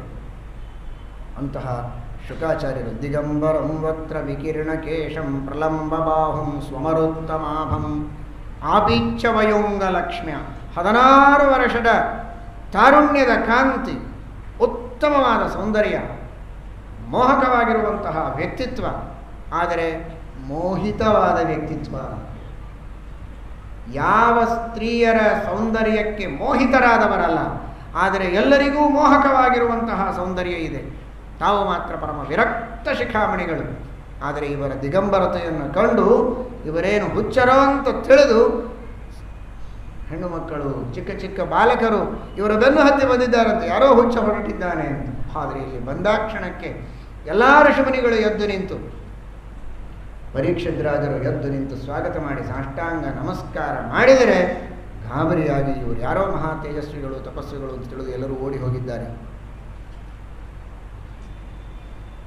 ಎಲ್ಲರೂ ನಮಸ್ಕಾರ ಮಾಡಿದ್ದಾರೆ. ಎಂತಹ ವ್ಯಕ್ತಿತ್ವ, ಪರಮಭಾಗ್ಯ ಅಂತ ತಿಳಿದಿದ್ದಾನೆ. ಇದು ಪರೀಕ್ಷಿತ್ ರಾಜನ ಎಷ್ಟು ಜನ್ಮಗಳ ಪುಣ್ಯ ಇದು. ಇದು ಚರಮ ಶರೀರ. ನೀವೇ ಹೇಳಿ. ಅನಾದಿ ಕಾಲದಿಂದ ಅವನು ಸಾಧನೆಯನ್ನು ಮಾಡ್ತಾ ಮಾಡ್ತಾ ಮಾಡ್ತಾ ಬಂದಿದ್ದಾನೆ. ಅಪರೋಕ್ಷ ಜ್ಞಾನವಾಗಿದೆ, ಪ್ರಾರಬ್ಧ ಕರ್ಮ ಮುಗೀತಾ ಬಂದಿದೆ. ಇಲ್ಲಿ ಭೂಮಿಯಲ್ಲಿದ್ದು ಸಾಧನೆ ಮಾಡುವುದಕ್ಕೆ ಇನ್ನು 7 ದಿನಗಳ ಕರ್ಮ ಮಾತ್ರ ಉಳಿದಿದೆ. ಆ ಅವಸ್ಥೆಯಲ್ಲಿ ಎಂಥ ಗುರುಗಳು ಸಿಕ್ಕರು ನೋಡಿ. ಇಷ್ಟು ದಿನದ ಸಾಧನೆಯಿಂದ ಅವನಿಗೆ ಸಿಕ್ಕದ್ದೇನು ಅಂದರೆ ಪರಮಾತ್ಮ, ಲಕ್ಷ್ಮೀದೇವಿ, ಬ್ರಹ್ಮದೇವರು, ವಾಯುದೇವರು, ಸರಸ್ವತಿ, ಭಾರತಿ. ಅದರ ನಂತರದ ಸ್ಥಾನ ರುದ್ರದೇವರು. ಅಂತಹ ಮಹಾಸ್ಥಾನದೊಳಗೆ ಅಲಂಕಾರ ಮಾಡಿದ ರುದ್ರದೇವರ ಅವತಾರರಾದ ಶುಕಾಚಾರ್ಯರೇ ಉಪದೇಶ ಮಾಡುವುದಕ್ಕೆ ಕೊನೆಯ ಸಂದರ್ಭದಲ್ಲಿ ಅವನಿಗೆ ದೊರಕಿದ್ದಾರೆ ಅಂದರೆ ಪರೀಕ್ಷಿತ್ ರಾಜನ ಭಾಗ್ಯ ಎಂಥ ದೊಡ್ಡ ಭಾಗ್ಯ. ಶುಕಾಚಾರ್ಯರನ್ನು ಅಷ್ಟು ಭಕ್ತಿಯಿಂದ ನಮಸ್ಕಾರ ಮಾಡಿ ಮತ್ತೆ ಬೇರೆ ಮಾತನಾಡಲಿಲ್ಲ. ಇದೇ ಪ್ರಶ್ನೆ ಕೇಳ್ತಾನೆ, ಯಚ್ರೋತವ್ಯಂ ಅಥೋ ಜಪ್ಯಂ, ಕರ್ತವ್ಯ ಏನು, ಶ್ರವಣ ಮನನಗಳನ್ನು ಏನು ಮಾಡಬೇಕು, ಏನು ಜಪ ಮಾಡಬೇಕು, ಯಾವುದನ್ನು ಧ್ಯಾನ ಮಾಡಬೇಕು, ಏನು ಮಾಡಬಾರದು, ಇದರ ಬಗ್ಗೆ ಚೆನ್ನಾಗಿ ನನಗೆ ಉಪದೇಶ ಮಾಡಿ ಎಂಬುದಾಗಿ ಶುಕಾಚಾರ್ಯರಿಗೆ ಭಕ್ತಿಯಿಂದ ಪ್ರಾರ್ಥನೆ ಮಾಡಿದರೆ ಉಪದೇಶ ಮಾಡುವುದಕ್ಕೆ ಪ್ರಾರಂಭ ಮಾಡಿದ್ದಾರೆ. ಹಾಳು ಹರಟೆ ಹೊಡೆಯುವ ಜನರೇ ಯಾರಿಲ್ಲ. ಏನೇನೋ ಮಾತಾಡ್ತಾರೆ, ಏನೋ ಪ್ರಶ್ನೆ ಕೇಳಿದರೆ ಏನೋ ಉತ್ತರ ಹೇಳ್ತಾರೆ ಅಸಂಬದ್ಧವಾಗಿ. ನೇರವಾಗಿ ಭಗವತ್ ತತ್ವವನ್ನು ಉಪದೇಶ ಮಾಡ್ತಾ ಇದ್ದಾರೆ. ಅಜ್ಞಾನಿಗಳ ಸುದ್ದಿ ಅದಲ್ಲ, ಹರಟೆ. ವರಿಯಾನೇಶತೆ ಪ್ರಶ್ನ, ಬಹಳ ಶ್ರೇಷ್ಠವಾದಂತಹ ಪ್ರಶ್ನವನ್ನು ನೀನು ಮಾಡಿದ್ದಿ. ಪ್ರಾಜ್ಞರಿಗೆ ಸಮ್ಮತವಾದಂತಹ ಪ್ರಶ್ನೆ. ಕೃತೋ ಲೋಕಹಿತಂ ನೃಪ, ಸಕಲ ಸಜ್ಜನರಿಗೆಲ್ಲ ಇದರಿಂದ ಹಿತವಾಗತ್ತೆ. ನೀನು ಮಾಡಿದ ಪ್ರಶ್ನೆಯಿಂದ ಇಡೀ ಜಗತ್ತಿನ ಉದ್ಧಾರವಾಗತ್ತೆ. ಒಂದೇ ವಾರ ಉಳಿದಿದೆ ಸಾಯೋದಕ್ಕೆ ಅನ್ನೋದಕ್ಕಾಗಿ ನೀನು ಪ್ರಶ್ನೆ ಮಾಡಿದ್ದಿ. ಎಲ್ಲರೂ ಒಂದೇ ವಾರದೊಳಗೆ ಸಾಯೋರು. ಯಾಕೆ ಸಾಯ್ತಾರೆ? 8ನೇ ವಾರ ಸಾಯ್ತಾರೆ ಯಾರಾದರೂ? ರವಿ, ಸೋಮ, ಮಂಗಳ, ಬುಧ, ಗುರು, ಶುಕ್ರ, ಶನಿ ಬಿಟ್ಟು ಇನ್ಯಾವ ವಾರ ಸಾಯೋರಿದೆ? ಒಂದು ವಾರದಾಗೆ ಸಾಯೋ. ಹೀಗಾಗಿ ಒಂದೇ ವಾರದೊಳಗೆ ಸಾಯೋ ವ್ಯಕ್ತಿ ಏನು ಮಾಡಬೇಕು ಅನ್ನೋದನ್ನು ಕೇಳೋದು ಇದು ನಿನ್ನೊಬ್ಬನಿಗಾಗಲ್ಲ, ಎಲ್ಲರಿಗಾಗಿದು. ಹಾಗಾದರೆ ಲೋಕಹಿತ ಇದೆ. ಇದರಿಂದ ಯಾರಾದರೂ ಕೂಡ ಸಾಯುವಂತಹ ವ್ಯಕ್ತಿ ಏನು ಮಾಡಬೇಕು ಅನ್ನೋದನ್ನು ತಿಳ್ಕೋಬೇಕು. ಇನ್ನು 7 ದಿವಸ ಇದೆ ಅಂತಂದರೆ ಸಾವು ಮೊದಲೇ ಗೊತ್ತಾದರೆ ಅವನು 7 ದಿವಸ ಇರೋದೇ ಇಲ್ಲ. ಇನ್ನು 7 ದಿವಸಕ್ಕೆ ನೀ ಸಾಯ್ತಿ ಅಂತ ಯಾರಿಗಾದರೂ ಹೇಳಿದರೆ ಅವ ಅದೇ 7 ಕ್ಷಣಕ್ಕೆ ಸತ್ತು ಹೋಗ್ತಾನೆ. ಹಾಗಾದರೆ ಈ ಪ್ರಶ್ನೆ ಯಾರಿಗೆ ಕೇಳಬೇಕು? ಆ ಹೊತ್ತಿಗೆ ನಿಮ್ಮಂಥವರು, ಅರ್ಥಾತ್ ಶುಕಾಚಾರ್ಯರೇ ಹೇಳ್ತಾ ಇದ್ದಾರೆ, ಉಪದೇಶ ಮಾಡುವ ನಮ್ಮಂಥವರು ಸಿಗಬೇಕು ಹೇಗೆ, ಅವರು ತಿಳ್ಕೋಬೇಕು ಹೇಗೆ? ಹಾಗಾದರೆ 7 ದಿವಸಕ್ಕೆ ಸಾಯಿತಿ ಅಂತ ಗೊತ್ತಾದರೂ ಏನೇನೂ ಭಯ ಇಲ್ಲದೆ ಧೈರ್ಯದಿಂದ ಕುಳಿತು ಸಾಧನೆ ಮಾಡೋ ವ್ಯಕ್ತಿ ಇದ್ರೆ ನೀನೇ ಗಟ್ಟಿ ಗಂಡಸು ಕೂತಿದ್ದಿ. ಅಂದಮೇಲೆ ನೀನು ಪ್ರಶ್ನೆ ಕೇಳಿದಾಗ ನಾವು ಉತ್ತರ ಈಗ ಹೇಳಿಬಿಟ್ರೆ ಮುಂದೆ ಬರುವಂತಹ ಜನರಿಗೆ ಸಾವು ಹತ್ತಿರ ಬಂದಾಗ ಇಷ್ಟು ಪ್ರಶ್ನೆ ಕೇಳಬೇಕು, ಉತ್ತರ ತಿಳ್ಕೋಬೇಕು ಅನ್ನುವ ತಾಳ್ಮೆ, ವಿವೇಕ ಇಲ್ಲದೇ ಇದ್ದರೂ ಕೂಡ ಈ ಪ್ರಶ್ನೋತ್ತರಗಳನ್ನೇ ಕೇಳಿಬಿಟ್ರೂ ಸಾಕು. ಅವರು ಗಟ್ಟಿಮುಟ್ಟಿದ್ದಾಗಿ ಕೇಳಿದರೂ ಕೂಡ ಅವರ ಉದ್ಧಾರ ಆಗಿ ಹೋಗ್ತದೆ. ಹೀಗಾಗಿ ಲೋಕಹಿತಂ ನೃಪ, ಅಂತಹ ಶ್ರೇಷ್ಠವಾದ ಪ್ರಶ್ನೆಯನ್ನು ನೀನು ಮಾಡಿದ್ದಿ, ಇದಕ್ಕೆ ಉತ್ತರವನ್ನು ಕೊಡ್ತೇನೆ ಎಂಬುದಾಗಿ ಹೇಳ್ತಾರೆ. ಏನಿಲ್ಲ, ಏನು ಕೇಳಬೇಕು, ಏನು ಚಿಂತನೆ ಮಾಡಬೇಕು, ಇದೆಲ್ಲ ಅಜ್ಞಾನಿಗಳ ವಿಷಯ ಇದೆ. ಬೇರೆ ಇದರೊಳಗೆ ಚರ್ಚೆಯೇ ಇಲ್ಲ. ಅನೂಚಾನ ಪರಂಪರಾ ಪ್ರಾಪ್ತವಾದಂತಹ ಶಾಸ್ತ್ರಗಳ ಅಧ್ಯಯನವನ್ನು ಮಾಡಿ ಗುರುಪದೇಶದಿಂದ ಸರಿಯಾದ ತತ್ವವನ್ನು ತಿಳಿದುಕೊಂಡ್ರೆ ಬೇರೆ ಏನಿಲ್ಲ.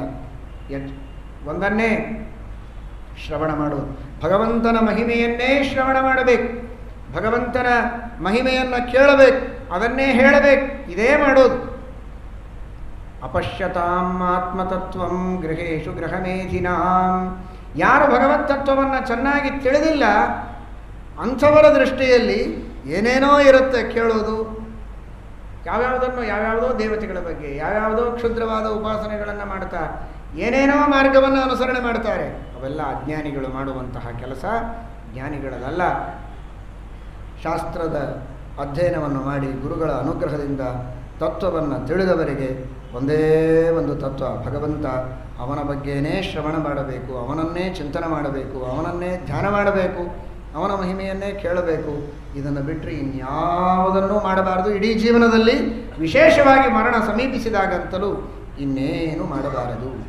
ನಿದ್ರೆಯ ಕ್ರಿಯತೆ ನಕ್ತಂ ವ್ಯವಾಯೇನ ನವಮ್ಮಯ ದಿವಾಚಾರ್ಥೇಹ ಯಾರಾಜನ್ ಕುಟುಂಬ ಭರಣೇನವಾ. ಸಕಾಮ ಕರ್ಮವನ್ನು ಮಾಡುವಂಥವರು ಅಜ್ಞಾನಿಗಳಾದವರ ಹಣೆ ಬರಹ ಏನು ಅಂದರೆ ಹಣ ಸಂಪಾದನೆ, ದುಡ್ಡು ಅನ್ನುವುದರೊಳಗೆ ಹಗಲು ಕಳೀತಾರೆ, ನಿದ್ರೆಯೊಳಗೆ ರಾತ್ರಿಯನ್ನು ಕಳೀತಾರೆ.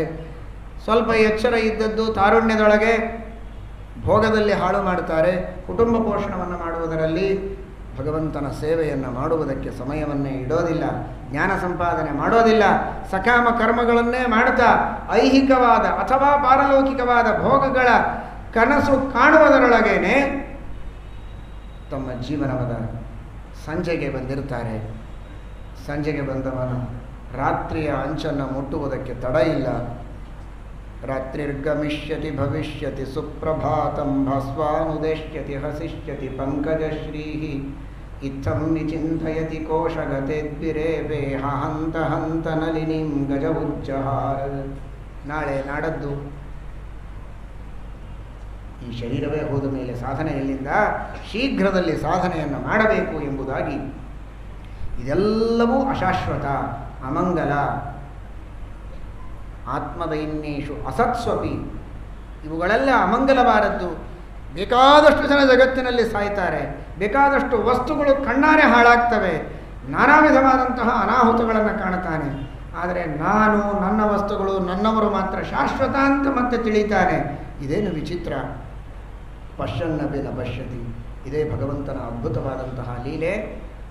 ಜಗತ್ತಿನಲ್ಲಿ ಯಾರ ಸತ್ರು ಹೀಗೆ ನಾನೂ ಸಾಯ್ತೇನೆ ಅಂತ ತಕ್ಷಣಕ್ಕೆ ತಿಳ್ಕೋಬೇಕಂತೆ. ನಾನೂ ಸಾಯ್ತೇನೆ, ನನ್ನವರು ಹೀಗೆ ಸಾಯ್ತಾರೆ. ಯಾವುದೇ ವಸ್ತು ಹಾಳಾದರೂ ನಾನು ಗಳಿಸಿದ ವಸ್ತು ಹೀಗೇ ಒಂದು ದಿವಸ ಹಾಳಾಗುವುದು. ಸಣ್ಣ ಹುಡುಗರಿಗೆ ಬಾಯ್ಬೆಟ್ ಮಾಡಿಸ್ತಾರಲ್ಲ, ಶಬ್ದ ಧಾತು, ಅಥವಾ ನಿಮ್ಮಲ್ಲಿ ಮಗ್ಗಿ ಬಾಯ್ಬೆಟ್ ಮಾಡ್ತಾರೆ, 2 1 2 2 2 4, ಹೀಗೆ ನಾನು ಸಾಯ್ತೇನೆ, ಹೀಗೆ ನಾನು ಸಾಯ್ತೇನೆ, ಹೀಗೆ ನಾನು ಸಾಯ್ತೇನೆ, ಹೀಗೆ ನಮ್ಮ ವಸ್ತುನೂ ಹಾಳಾಗೋದು. ನಮ್ಮ ಹೀಗೆ ಬಾಯ್ಬ್ಯಾಟ್ ಮಾಡಬೇಕಂತೆ ಭಾಗವತ ಹೇಳ್ತದೆ.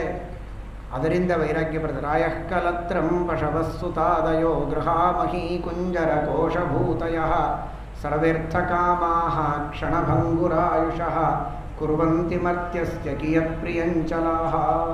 ಇದು ಅಶಾಶ್ವತ, ಇದು ಅಶಾಶ್ವತ ಅನ್ನುವ ಚಿಂತನೆಯನ್ನು ಮಾಡ್ತಾ ಮಾಡ್ತಾ ಇದರಲ್ಲಿ ವೈರಾಗ್ಯವನ್ನು ಪಡೆದುಕೊಂಡು ಏಕಾಗ್ರವಾದ ಮನಸ್ಸಿನಿಂದ ಆ ಭಗವಂತನ ಚಿಂತನವನ್ನು, ಧ್ಯಾನವನ್ನು ವಿಶೇಷವಾಗಿ ಮಾಡಬೇಕು ಎಂಬುದಾಗಿ ತಿಳಿಸ್ತಾರೆ.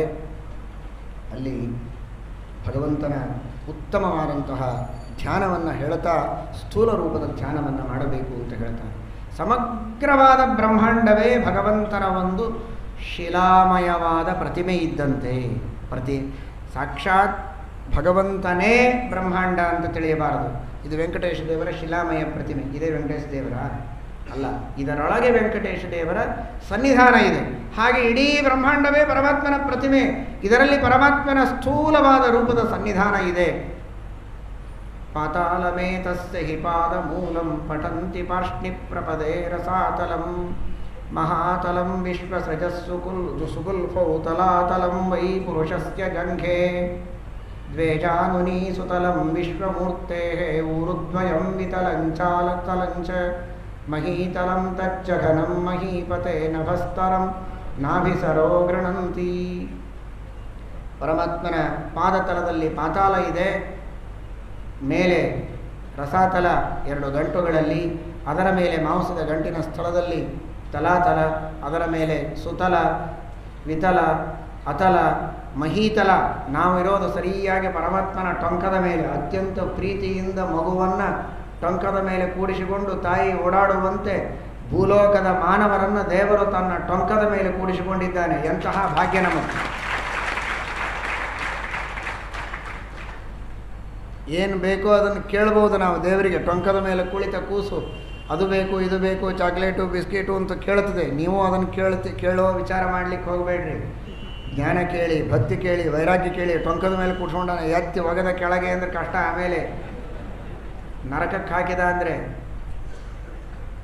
ಭೂಲೋಕದೊಳಗಿದ್ದಾಗೆ ಕೇಳಿಕೊಳ್ಳಿ ಭಗವಂತನಲ್ಲಿ ಪ್ರಾರ್ಥನೆಯನ್ನು ಮಾಡಿ, ಸಾಧನೆಯನ್ನು ಮಾಡಿ ಅಂತ ಇದರ ತಾತ್ಪರ್ಯ.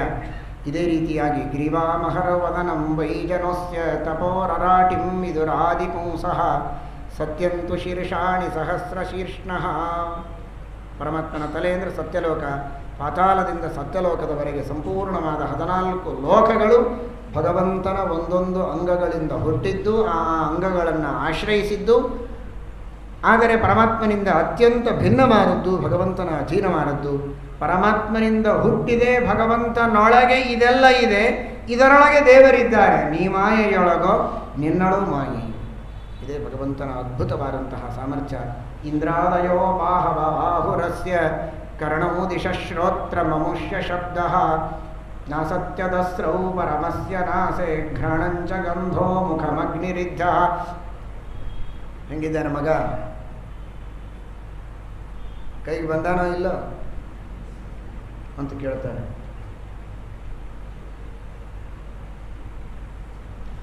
ಪರಮಾತ್ಮನ ಅನುಗ್ರಹವನ್ನು ಪಡೆದಂತಹ ಸದ್ವೀರ್ಯರಾದ ಸತ್ಪುರುಷರಿಗೇನೆ ಶ್ರೇಷ್ಠರಾದ ಮಕ್ಕಳು ಕೈಗೆ ಬಂದು ಸಹಾಯ ಮಾಡೋದಾದರೆ ಅನಂತ ವೀರ್ಯನಾದ ಭಗವಂತನ ಮಕ್ಕಳೇ ಅಂಥವರು. ಇಂದ್ರಾದಯೋ ಬಾಹವ ಆಹುರಸ್ಯ, ಅವನ ಎಲ್ಲ ಮಕ್ಕಳು ಅವನ ಕೈಗೆ ಬಂದ್ದಾರೆ. ಯಾರೂ ಅವನಿಗೆ ಅಡಮುಟ್ಟು ಮಕ್ಕಳು ಹುಟ್ಟಿಲ್ಲ.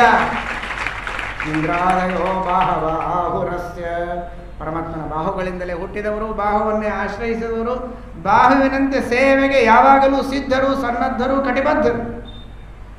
ಅಂತಹ ದೇವತೆಗಳನ್ನು ಪಡೆದಂತಹ ಭಗವಂತ ಬ್ರಹ್ಮಾನನಃ ಕ್ಷತ್ರಭುಜೋ ವಿಡಾತ್ಮ ವಿಡೂರು.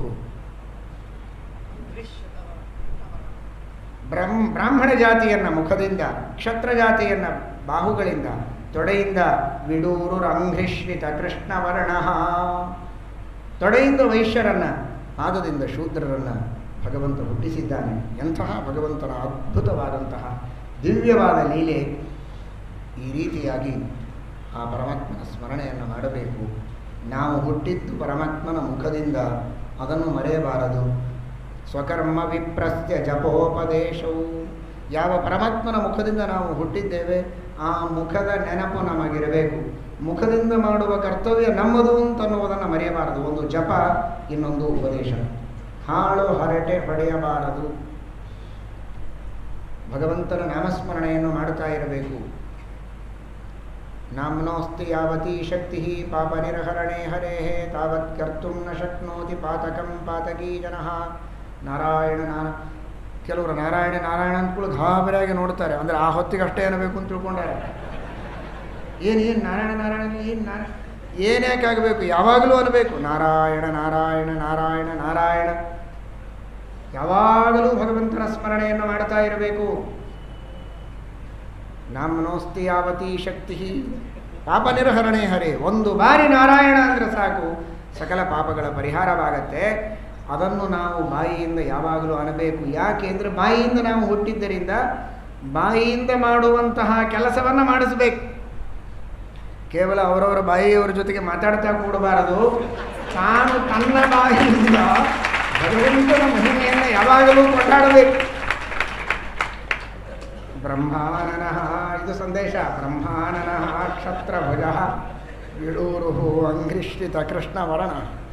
ಈ ರೀತಿಯಾಗಿ ಪರಮ ಈಯಾನಸೌ ಈಶ್ವರ ವಿಗ್ರಹಸ್ಯ ಯಸ್ಸನ್ನಿವೇಶ ಕಥಿತೋ ಮಯಾತೆ. ಇದನ್ನು ನಿತ್ಯದಲ್ಲಿ ಧ್ಯಾನ ಮಾಡಬೇಕು. ಯಾದವಾರ್ಯರು ಹೇಳ್ತಾರೆ, ನಿತ್ಯವಾದಂತಹ ಕರ್ಮಗಳನ್ನು ತಪ್ಪದೆ ನಾವು ಮಾಡಬೇಕು. ಧ್ಯಾನ ಮಾಡಬೇಕು ಅಂದ ತಕ್ಷಣ ಧ್ಯಾನ ಮಾಡಲಿಕ್ಕೆ ಬರೋದಿಲ್ಲ. ಪುಣ್ಯ ಬೇಕು ಅಂದರೆ ಮಾತ್ರ ಧ್ಯಾನ ಮಾಡಲಿಕ್ಕೆ ಬರ್ತದೆ. ಕ್ರಿಯಾವಸಾನೆ ಪ್ರಯತ ಸ್ಮರೇತ. ಜಸ್ಟ್ ಹಣ ಕೊಡೋದು, ಹಾಲು ಮೊಸರು ತುಪ್ಪ ಬೆಣ್ಣೆ ಏನು ಬೇಕೋ ತೊಗೊಂಡು ಬರೋದು, ಹೌದೋ ಅಲ್ವ? ಹಾಗೆ ಧ್ಯಾನ ಮಾಡಬೇಕಲ್ಲ, ಭಾಳ ತುಟ್ಟಿ ವಸ್ತು. ಪುಣ್ಯ ಮಾಡಿರಿ, ಧ್ಯಾನ ಮಾಡಿರಿ. ಕ್ರಿಯಾವಸಾನೆ ಪ್ರಯತ ಸ್ಮರೇತ. ಯಾದವಾರ್ಯರಂತಾರೆ, ನಿತ್ಯ ಕರ್ಮಗಳನ್ನು, ನೈಮಿತ್ತಿಕ ಕರ್ಮಗಳನ್ನು, ವರ್ಣಾಶ್ರಮ ವಿಹಿತವಾದದ್ದನ್ನು ಮಾಡಿ ಪುಣ್ಯ ಸಂಪಾದನೆ ಮಾಡಿ ದೇವರು ಪ್ರಸನ್ನನಾಗ್ತಾನೆ. ಧ್ಯಾನ ಮಾಡುವಂತಹ ಸೌಭಾಗ್ಯವನ್ನು ಕೊಡ್ತಾನೆ. ಒಂದೊಂದು ಸಾತ್ವಿಕವಾದ ಸಂಧ್ಯಾವಂದನ ಆಯಿತು, ಸ್ಥೂಲ ರೂಪದ ಧ್ಯಾನ. ಊಟ ಆಯಿತು, ಸ್ಥೂಲ ರೂಪದ ಧ್ಯಾನ. ಅಂದರೆ ನಿಮ್ಮ ಸ್ಥೂಲ ರೂಪ ಹೊಟ್ಟೆ ಉಬ್ಬಿರ್ತದೆ, ಅದಲ್ಲ, ದೇವರ ಸ್ಥೂಲ ರೂಪದ ಧ್ಯಾನ. ಹೀಗೆ ಒಂದೊಂದು ಪ್ರಸಂಗದಲ್ಲಿ ಭಗವಂತನ ಸ್ಥೂಲ ರೂಪದ ಧ್ಯಾನವನ್ನು ತಪ್ಪದೇ ಮಾಡಬೇಕು ಎಂಬುದಾಗಿ ತಿಳಿಸಿಕೊಟ್ಟಿದ್ದಾರೆ. ಶ್ರೀಕೃಷ್ಣಾರ್ಪಣಮಸ್ತು.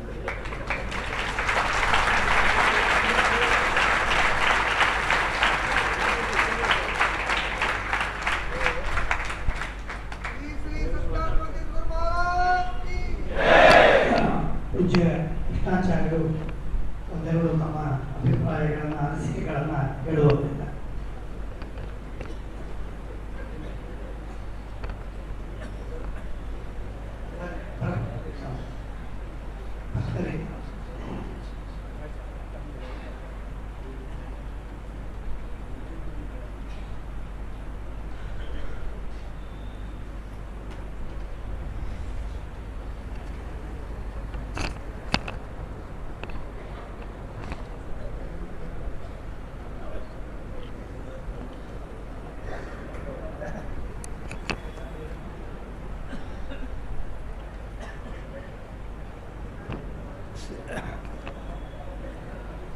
ಶ್ರೀ ಗುರುಭ್ಯೋ ನಮಃ.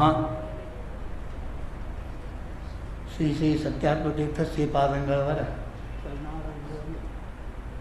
ಅನಂತ ಶಿರಸಾಷ್ಟಾಂಗ ನಮಸ್ಕಾರಗಳನ್ನು ಸಲ್ಲಿಸಿ, ಒಂದು ಆಧುನಿಕ ಅತ್ಯವಶ್ಯಕ ಎಲ್ಲರಿಗೂ ಸಂಬಂಧಪಟ್ಟಂಥ ಎಲ್ಲರ ಕಿಸೆಯಲ್ಲಿ ಇರುವ, ಎಲ್ಲರ ಕೈಯಲ್ಲಿ ಇರುವ, ಆಬಾಲ ವೃದ್ಧ ಸ್ತ್ರೀಯರಲ್ಲಿ ಹತ್ತಿರವೂ ಇರುವಂತಹದ್ದು ಒಂದು ಪದಾರ್ಥದ ಬಗ್ಗೆ ಹೇಳಬೇಕು ಅಂತ ಮಾಡಿದ್ದೇನೆ.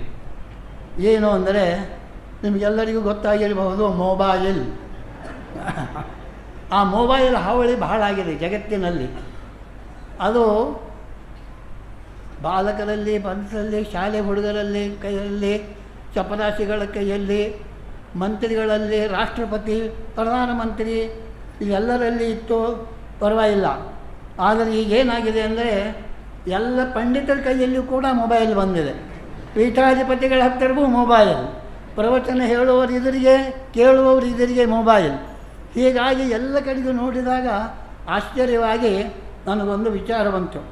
ಏನು ಅಂದರೆ, ಎಷ್ಟೆಷ್ಟು ಮೊಬೈಲ್ಗೆ ಸಂಬಂಧಪಟ್ಟಂಥ ವಿಷಯಗಳನ್ನು ಇದು ಜ್ಞಾನಿಗಳು, ಸನ್ಯಾಸಿಗಳು ಇವರು ಉಪಯೋಗಿಸ್ತಾರೆ ಅಂದಮೇಲೆ ಇದರೊಳಗೆ ಏನಾದರೂ ಒಂದು ಮಹತ್ವ ಇದೆ. ಆದ್ದರಿಂದ ನಾನು ಸ್ವಲ್ಪ ವಿಚಾರ ಮಾಡಿದೆ.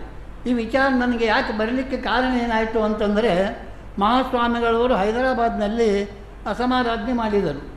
ಆಗ ಒಬ್ಬರು ಕೇಳಿದರು ನನಗೆ, ಇವತ್ತು ಹೈದರಾಬಾದ್ದಿಂದ ಯಾಕೆ ಮಾಡಿದರು, ಮುಸ್ಲಿಮ್ನ ಹೆಸರು ಅದು ಹೈದರ, ಅವನಲ್ಲಿ ಯಾಕೆ ಮಾಡಬೇಕು, 3 ಗಂಟೆ ಆದರೆ ಮಳಖೇಡು ಸಿಗ್ತಿತ್ತು, ಅಲ್ಲಿ ಮಾಡಲಿಕ್ಕೆ ಬರ್ತಿತ್ತಲ್ಲ. ಆಮೇಲೆ ನಾನಂದರೆ, ಸ್ವಾಮಿಗಳವರು ಅಲ್ಲಿ ಒಪ್ಪಿಕೊಂಡಿದ್ದಾರೆ ಅಂದರೆ ಅದರೊಳಗೆ ಏನೋ ಒಂದು ವಿಚಾರ ಇದೆ. ಆದ್ದರಿಂದ ಅದು ನಿಶ್ಚಿತವಾಗಿ ಅದರೊಳಗೇನು ಅರ್ಥ ಇರಬಹುದು ಅಂತ ವಿಚಾರ ಮಾಡಿದಾಗ ಅರ್ಥ ತಿಳಿಯಿತು. ಏನು ಅಂದರೆ, ಉದ್ದ ವಿಚಾರ ಇರ್ತದಲ್ಲ, ಬಹಳ ಉದ್ದ ಹೆಸರಿದ್ದಾಗ ನಾವು ಸಂಕ್ಷೇಪ ಮಾಡ್ತೇವೆ. ಆ ರೀತಿ